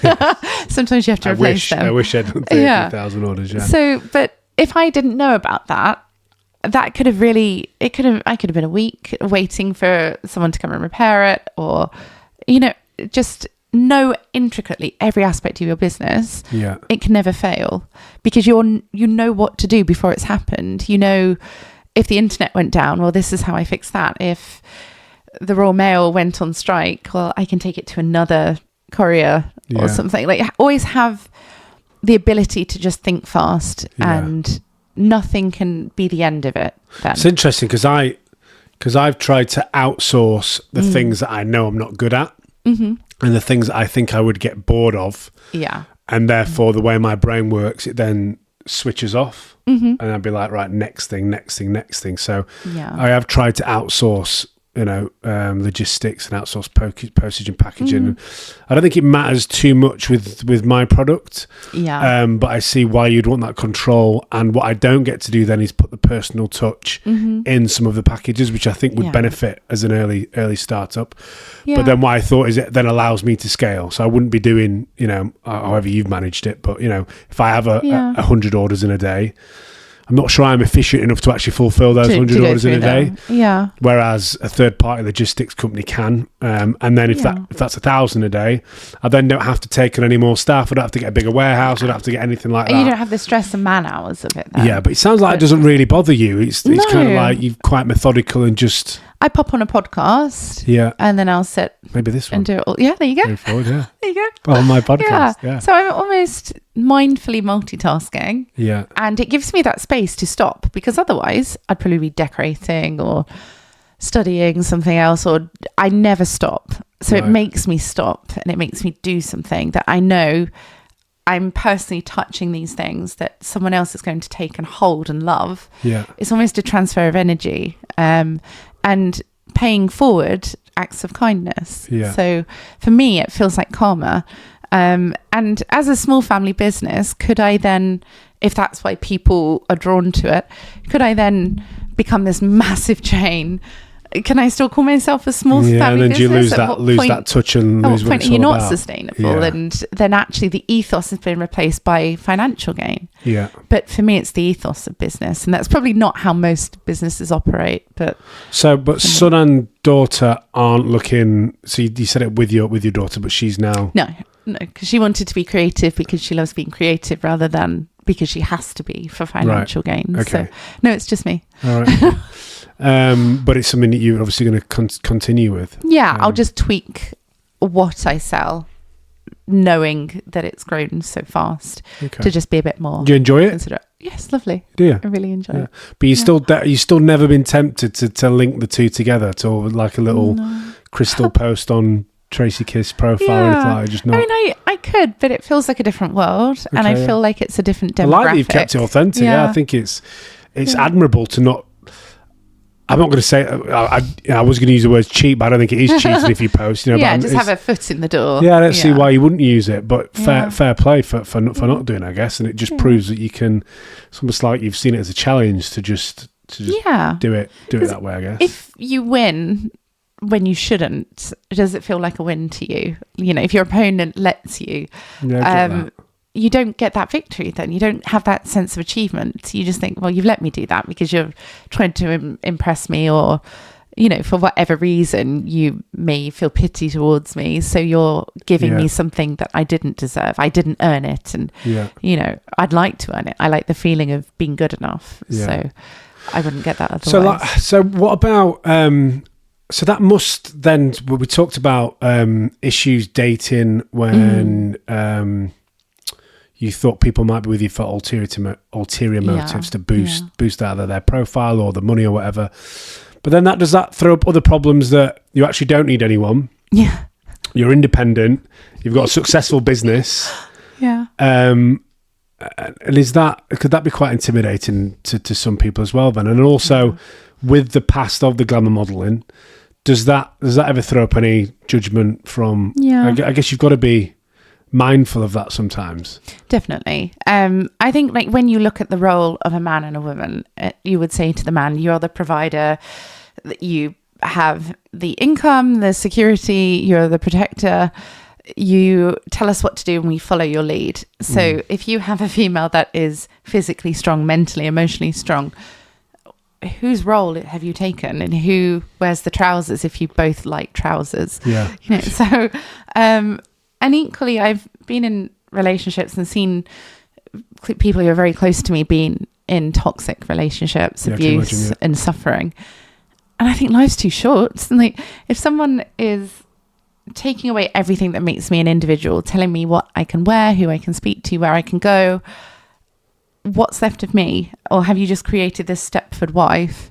Well, especially you probably struggle with that if you're a people pleaser as well. And you actually take what people say to heart. So I lost myself completely for the benefit of others who were then not happy with me being everything they wanted. But then you stopped. But then you stopped, didn't you? So then you went the glamour route and glamorous Took it appearance and all away. that, and then just stripped it all back. Yeah, because I thought, well, what use is someone liking you because you've got blonde hair, or someone liking you because you can wear makeup? Well, anyone can wear makeup. Yeah. What about me? Like, what's So beneath the surface? Did you want to stop doing that?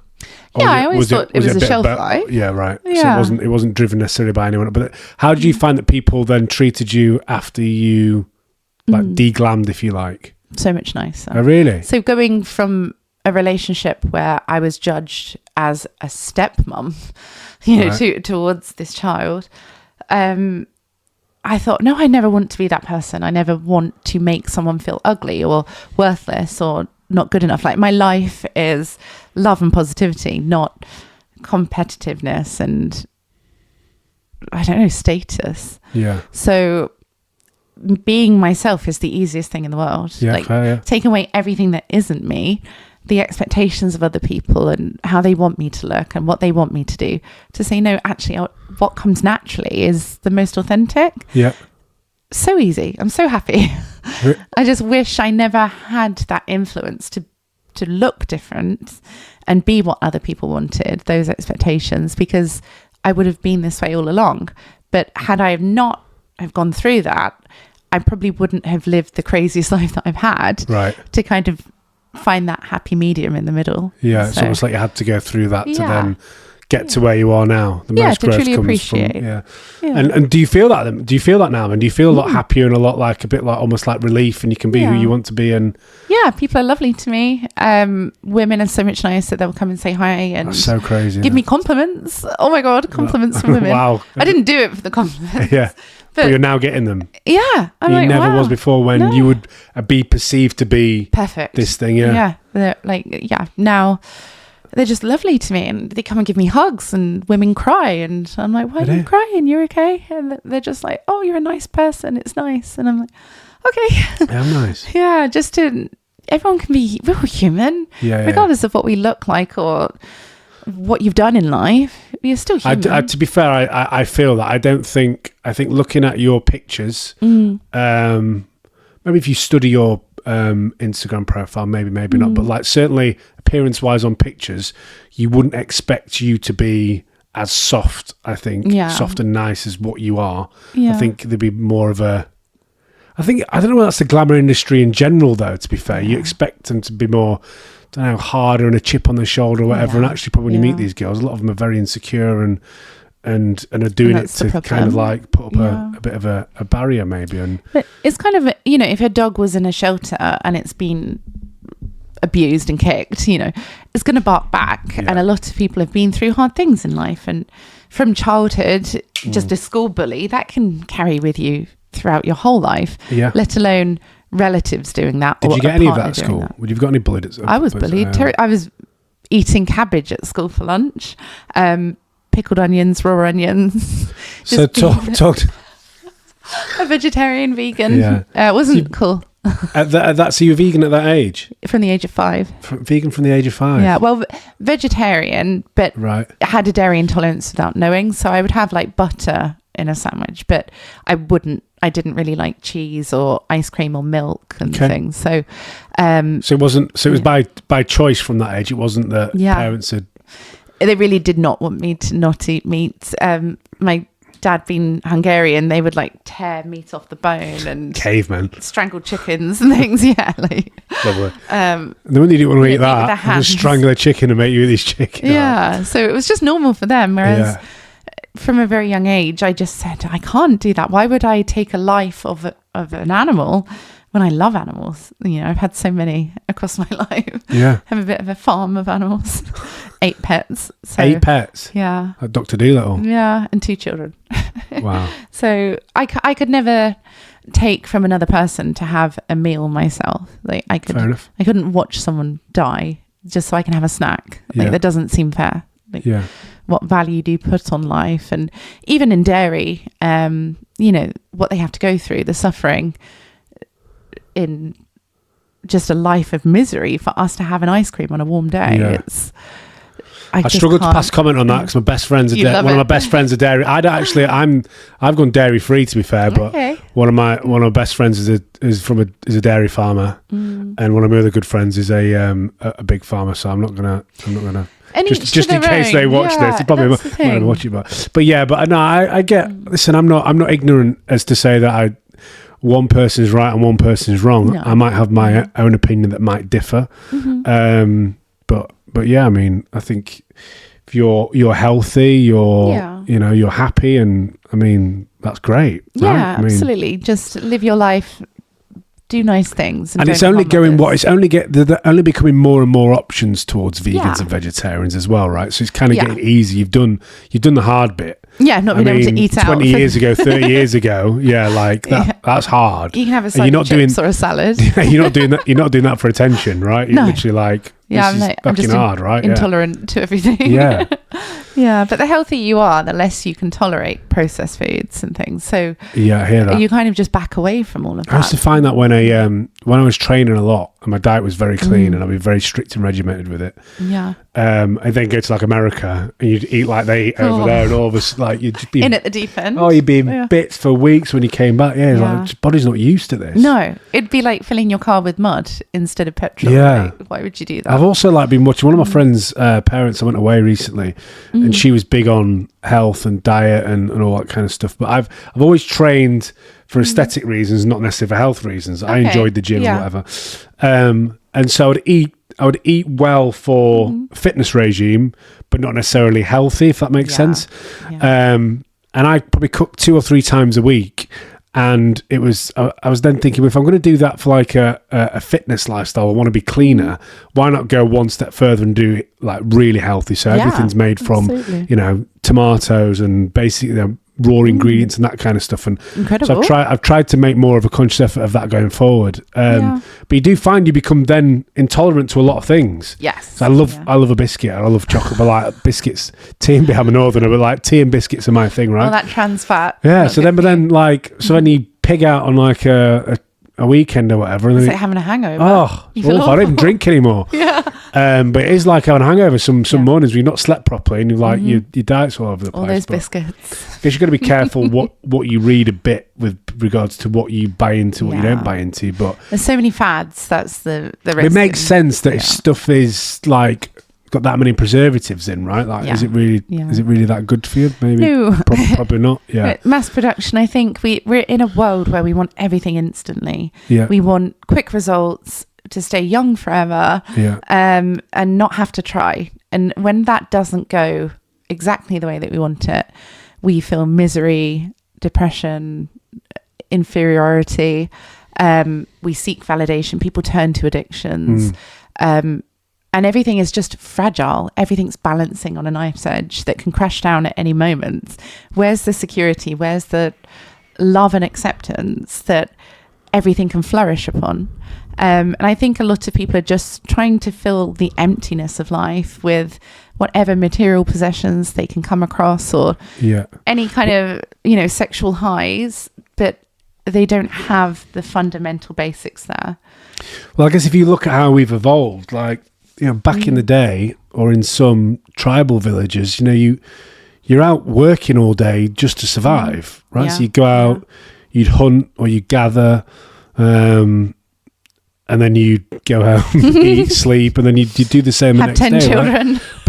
Right? But those children would be to then obviously pass on life, but then they'd also work in the village and whatever, and so they don't really have the downtime to sit on their phone for 2-3 hours a day and watch porn or take drugs or drink or whatever, because they're too busy hunting and gathering, right? So, and surviving and raising children and whatever. So then we are, I'm getting a bit philosophical. No, I like that. Then you then try and fill that gap. And like I've definitely found since my dad passed away, and I've changed careers and trying to figure out where I want to go and what I want to do and stuff, and what is my career going to look like. But you spend a lot of time procrastinating and thinking and those kind of things. And if you're not careful, you can, especially because I've got an online business as well, you can spend a lot of time on your phone. You can get sucked into the social media world and the TikToks and the Instagrams and stuff. And for what? Yeah. And really, What for is what? to You are show literally for it. just passing time. And a lot of influencers I found, being in that industry, having the influence of my family who will never buy clothes. They'll wear the same things for 20 years. And I'm like, just buy a jumper, wear something different. But they like what they like. Falling apart. Yeah, literally. And I'll buy them clothes, they won't wear them. And I'm like, oh, just, you'll really like this, please. It's fashionable. No, they don't want to know. Like, it's not for them. It's not their comfort zone. And then I see influencers, you know, I can be guilty of that. Having an outfit I won't wear twice. Yeah. Because it's my job. Yeah. That's not my life to do that, because in me is to support small businesses and be sustainable and not invest in fast fashion, but fashion that actually makes a difference to the world, that is meaningful, doesn't fall to pieces, isn't cheap and disappointing. But in order to bring about that change, you have to be a part of the game to then have an influence on that. Yeah. So the end goal is completely different to what the process is. But you have to go through that. You know, don't hate the player, hate the game. But you are practicing what you preach, because you are doing that in your. You might be wearing this hat and you are doing the influencer thing and promoting fast fashion and all that kind of stuff. But then in your actual business, you are, you know, it's not for huge profits. Yeah, you're not doing huge profits, and you are still doing everything yourself and walking to the post office and giving out, you know, giving the customer value for money and whatever. So I think there's. Yeah, you're practicing what you preach there, definitely. But you definitely can't be the opposite of who you're trying to influence. You can't, you know, if I turn up as a vegan and start shouting at everyone, they're just going to eat burgers in my face. Right, yeah. So if I can show this is how you can bodybuild and have nutrition and improve your immune system through your diet and exercise and that consistency, it's a kinder way of changing the world. Yeah. And to show designers making one-off pieces to fit a person that will last them, like my parents, 20 years. Yeah. It's a more mindful purchase. But first of all, I can't be the opposite of who they are. I have to show that common ground, that kind of human connection where we all want to feel like we belong. So if I was so offensive to people, they would just ignore or hate. But in taking away my aesthetic appearance of the hair extensions and nails and things, it's a more humane approach towards it. So people will say, you know, you were really glam and I loved you in bikinis and wearing all these nice dresses, but actually your trousers are really comfortable. Where did you get them? Oh, actually it's from this family business. Right, and if you want to have a look, this is where you can buy it. And you don't make anything from passing on those recommendations. It's not for gain, but you've gradually kind of crept in a really subconscious level to bring about change and to make it more desirable than the opposing view to that you started off with. Well, that goes back to what you were saying about using your platform for good as well, right? But you have to be in the game to kind of work your way up to then use that. Otherwise, you're the enemy. With the influencer role, then, so obviously you love the writing. Like, when you're accepting things from brands, what do you look for? Do you get some requests that you think, I don't want to do that, and I don't care how much you're going to pay me. I just I'm not motivated by money, right? At all. No, I can pay my bills and buy whatever I want, so I don't then need more than what I'm happy with. You know, to live in excess. I don't have to worry. I have savings. Why do I need to quadruple that? You know, whereas I think some people will never be happy. They'll have I get that. One thing that my dad died. Normal. I'd say my dad died unhappy, and he'd worked his whole life and was a successful businessman. And most people would give anything to have what he had. But because it becomes normal to him, you then want the next high. You keep chasing. You raise the bar instead of taking that day off because you've achieved that and you deserve a nice holiday or a break. You might be on the beach on your phone answering emails. How are you actually balancing those scales, that work-life balance? And even relationships. You know, if you're successful in business, are you successful in your relationship? I get that. Are you present? Are you I do think there's an argument to say if you're married to the right, I'm not necessarily saying I'm a huge believer in marriage, but if you're with the right person and you're surrounded by the right friends and people, do you need that excess? Probably not. No. Because I think back to some of the lavish things that I've done and lavish holidays I've been on, etc. actually the best times are with, you know, having fish and chips with my nieces on a Friday afternoon, and like, because they're just so precious. And some of the times that I spend with some of my really close friends are either in their houses or in a gym or in a local pub or whatever that is. Like, pictures don't go online. No, they never get seen. They're the best bits. They are the best bits. Whatever anyone says, they really are. But then also you do get a high out of sharing something that you've worked hard for. If you say, oh, I put in so much time and effort, it paid off, and now I've bought myself this, you're like, woohoo, I deserve this, I've earned it. Yeah. But then you're also fueling other people feeling inferior, saying, well, you know, I work a 9 to 5 at Tesco's and I'll never be able to have that, and you're bragging. And so at what point are you allowed to enjoy things, and what point does it become unkind towards others? I think a fine line. I think with that kind of stuff, I think it's where what's the motive behind it. So I think if you're buying a flash car because you're a huge petrol head and you love the car, and you want to drive it around and drive it as fast as you want, then you're not really showing off. You're doing what you love. Yeah. Right. And then there's nothing wrong with that.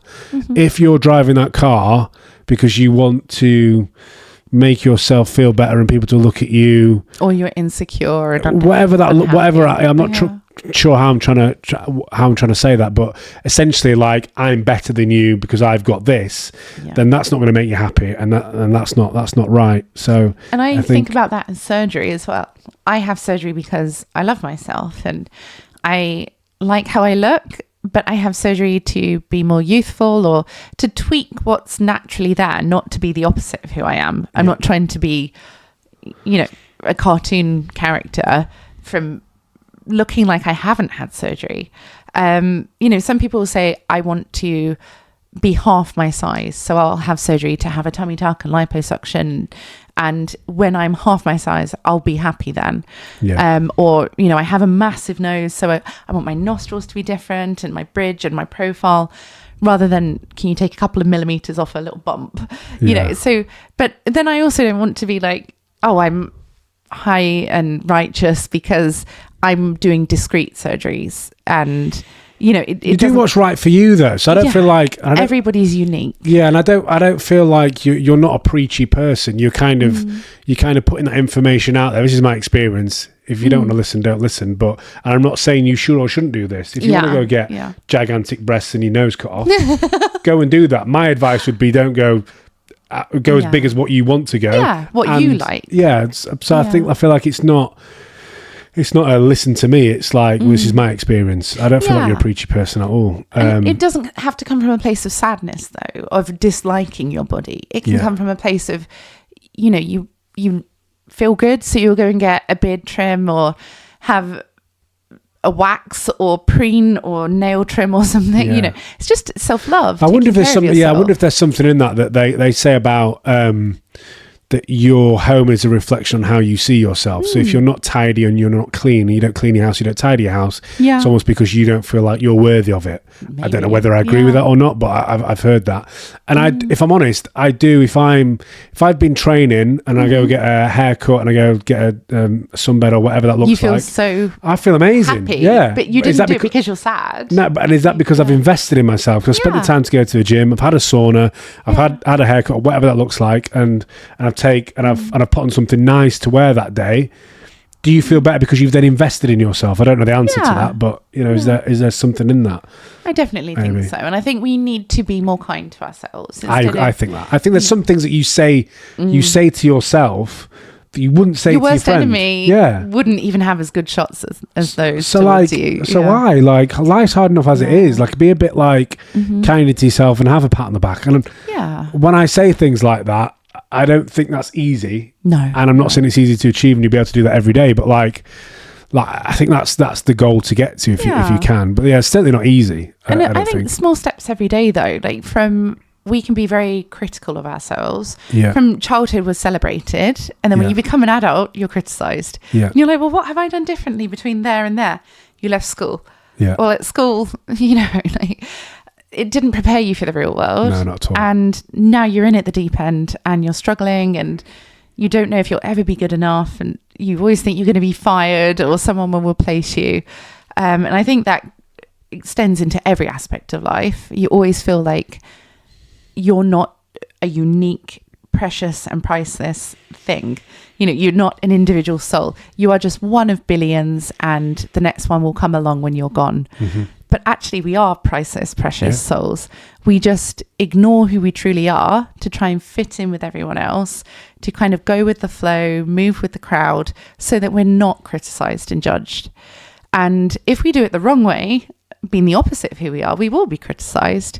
But when you are entirely yourself and at peace and in love with yourself, loving towards yourself, the way that you would to your own child, treat yourself with as much respect and patience, nobody can criticize you.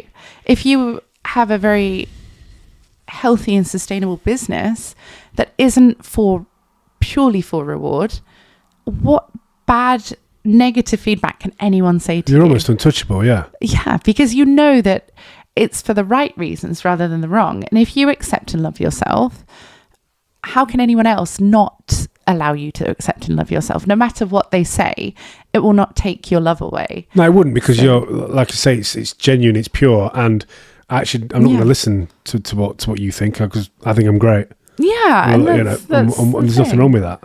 Yeah, so just see yourself as irreplaceable. Yeah. You know, if you're in a business and you have all of these qualifications, you will say, well, lots of people say to their boss, if you don't give me a wage rise, I'll leave and you'll have to spend 3 years training someone else to fill my shoes. And that will impact on your margins, and it will cause you stress and everything to replace me. And most people will then be held at gunpoint to give them a raise. But why not in life, instead of holding everyone at gunpoint, do we not just say, I am good enough at being myself. I was born good enough. And wherever my life takes me, that's my journey and no one else's. Yeah. So. My therapist always says to me, she calls it, because I always question about, I'll check myself with her, right? So I'll say, is this my fault or is that my fault? Am I doing the right thing here? Am I doing the right thing there? And she never really gives me advice. She'll just help me understand things. But I talk about sometimes, would this be perceived as, not perceived, but am I being selfish by doing this? And she would say you change that narrative from selfishness to legitimate self-interest. Because she really hammers home the point that we should be selfish, and it's not selfishness, it's legitimate self-interest. And you should be focusing on yourself and not on what other people think, etc. And she always says that if we were all more like that and more honest and open about being like that, i.e. I am actually interested in myself and I do want to do this because it's for a self benefit, then the world would be a much better place. Because I gave a scenario about unpicking, doing some charity work. I had an argument with someone at a wedding, and the bride and groom were sat opposite me, and the girl next to me worked for a charity. And I remember picking her, and we kind of went backwards and forwards. And she was, I said, I've always wanted to give to a charity, but I didn't just want to give money because I owned a construction company at the time, or worked for family business in construction. I said, I'd really like to go out and build a school somewhere, or build a doctor's, or whatever it was. See the fruits of your labour. Yeah, we've got resources, we've got materials, we've got expertise. Yeah. We can go put up a school up in one of these areas in no time compared to what they're doing. I would like to think. And all I got from these charities was, we just want your money. And I'm like, on a direct debit. Yeah, and I'm like, I'm trying so hard here to make a difference. Yes, we can give you some money, but we want to do this, right? We want to make a big change. And that's all I was getting back. And I said this to her, and then she said, well, yeah, but we know what to do best with the money. And I was like, I've got to disagree with you there to a certain extent. And especially when that's your niche of construction. And where is a lot of this money going? And I kind of said, well, if I give you 100 grand, that's going to go on a salary. Someone's salary and someone's trying. I said, with respect, she lived in Australia, I think. I was like, when you travel to these countries, they're paying for your flight. Do you pay for a flight? No. Do you pay for an hotel? No. I was like, so you're not really volunteering, or you're not like, this is a job to you. And no doubt that, you're. And listen, I wasn't, why I said this to my therapist, and I said, I said to her at the time, I wouldn't say this to everyone, about to say it to everyone, but I was like, there is some selfishness in giving that money or building that school, because however far down you dig into it, you are doing it to make yourself feel better at some point. It's like offsetting, right? So there's a certain amount that I want to do this because I want to make that person's life better, right? Yeah. But then if you really dig into that, it's because it would eventually make you feel better, and you wouldn't be doing it if it didn't make you feel better. I don't think, to a certain extent. I'm not saying it's all that, but then she was saying, experience. She was like, if you dig into everything that deep, at the bottom of it would be legitimate self-interest, and there's nothing wrong with that, right? Yeah. You're still making a change. You're still making a positive change. And how many people are out there that are literally just, doing it for everyone else's interest? The ego. Yeah, and I think if you dug into a lot of it, a lot of people would be like that. And she was almost saying, well, don't be so hard on yourself. Like, and if more people were open and honest about their intentions and legitimate self-interest, etc., the world would be a better place, because we'd just be doing what we wanted. We'd be open and honest about it, and there wouldn't be any like backhanded whatever. But we don't live in Utopia, obviously, do we? But if you were to say to people, work 30 days for free, will you stay at your job? I think maybe 2% of people would stay at their job. Yeah. But if you genuinely care about what you do, you would work a lifetime with just the basics to be able to make a difference. And when you understand how good it feels to help others, it's really hard to go back on that. Like, I know, even though I never want people to feel inferior, if I go and make something really elaborate or pick out special presents, it's not about the money. It's about what it means to that person, how well you know them and they feel heard and loved. And I think it just feels amazing to be able to make a difference and to give without expecting to receive something in return. And not enough people have ever experienced that. Not enough people have just walked down the street when they've been paid and said, I'll give 10% of my income to a charity today. They don't even think about that. Or if, they've had a near-death experience, a car nearly hit them, to then say, well, let me go and save someone today. Let me do something to be thankful that I didn't just die. They'll just say, carry on with life as if it never happened. They never see the weight of life or ever feel that it could be lost so easily. I don't think many people would really dig into that. They're in autopilot. They just go through the motions, I guess. But I guess that's where we are. Well, my love. World to right. Yeah, haven't we just? Well, thank you for this. I've thoroughly enjoyed it. Me too. I hope I haven't dried you out too much. Not at all. I could talk for hours. I'm really dehydrated now. I could talk for hours, and especially about the subject of doing good and business and what you're up to. So hopefully this won't be the last time we do a podcast like this. So, no, absolutely. And we'll keep an eye on what you're doing and catch up in 10 years. Yeah, right. We're all both old and grey. Well, you probably won't be. You never know. Yeah, we keep getting younger and younger. Brilliant. Right, well, thank you. Thank you for having me. Perfect.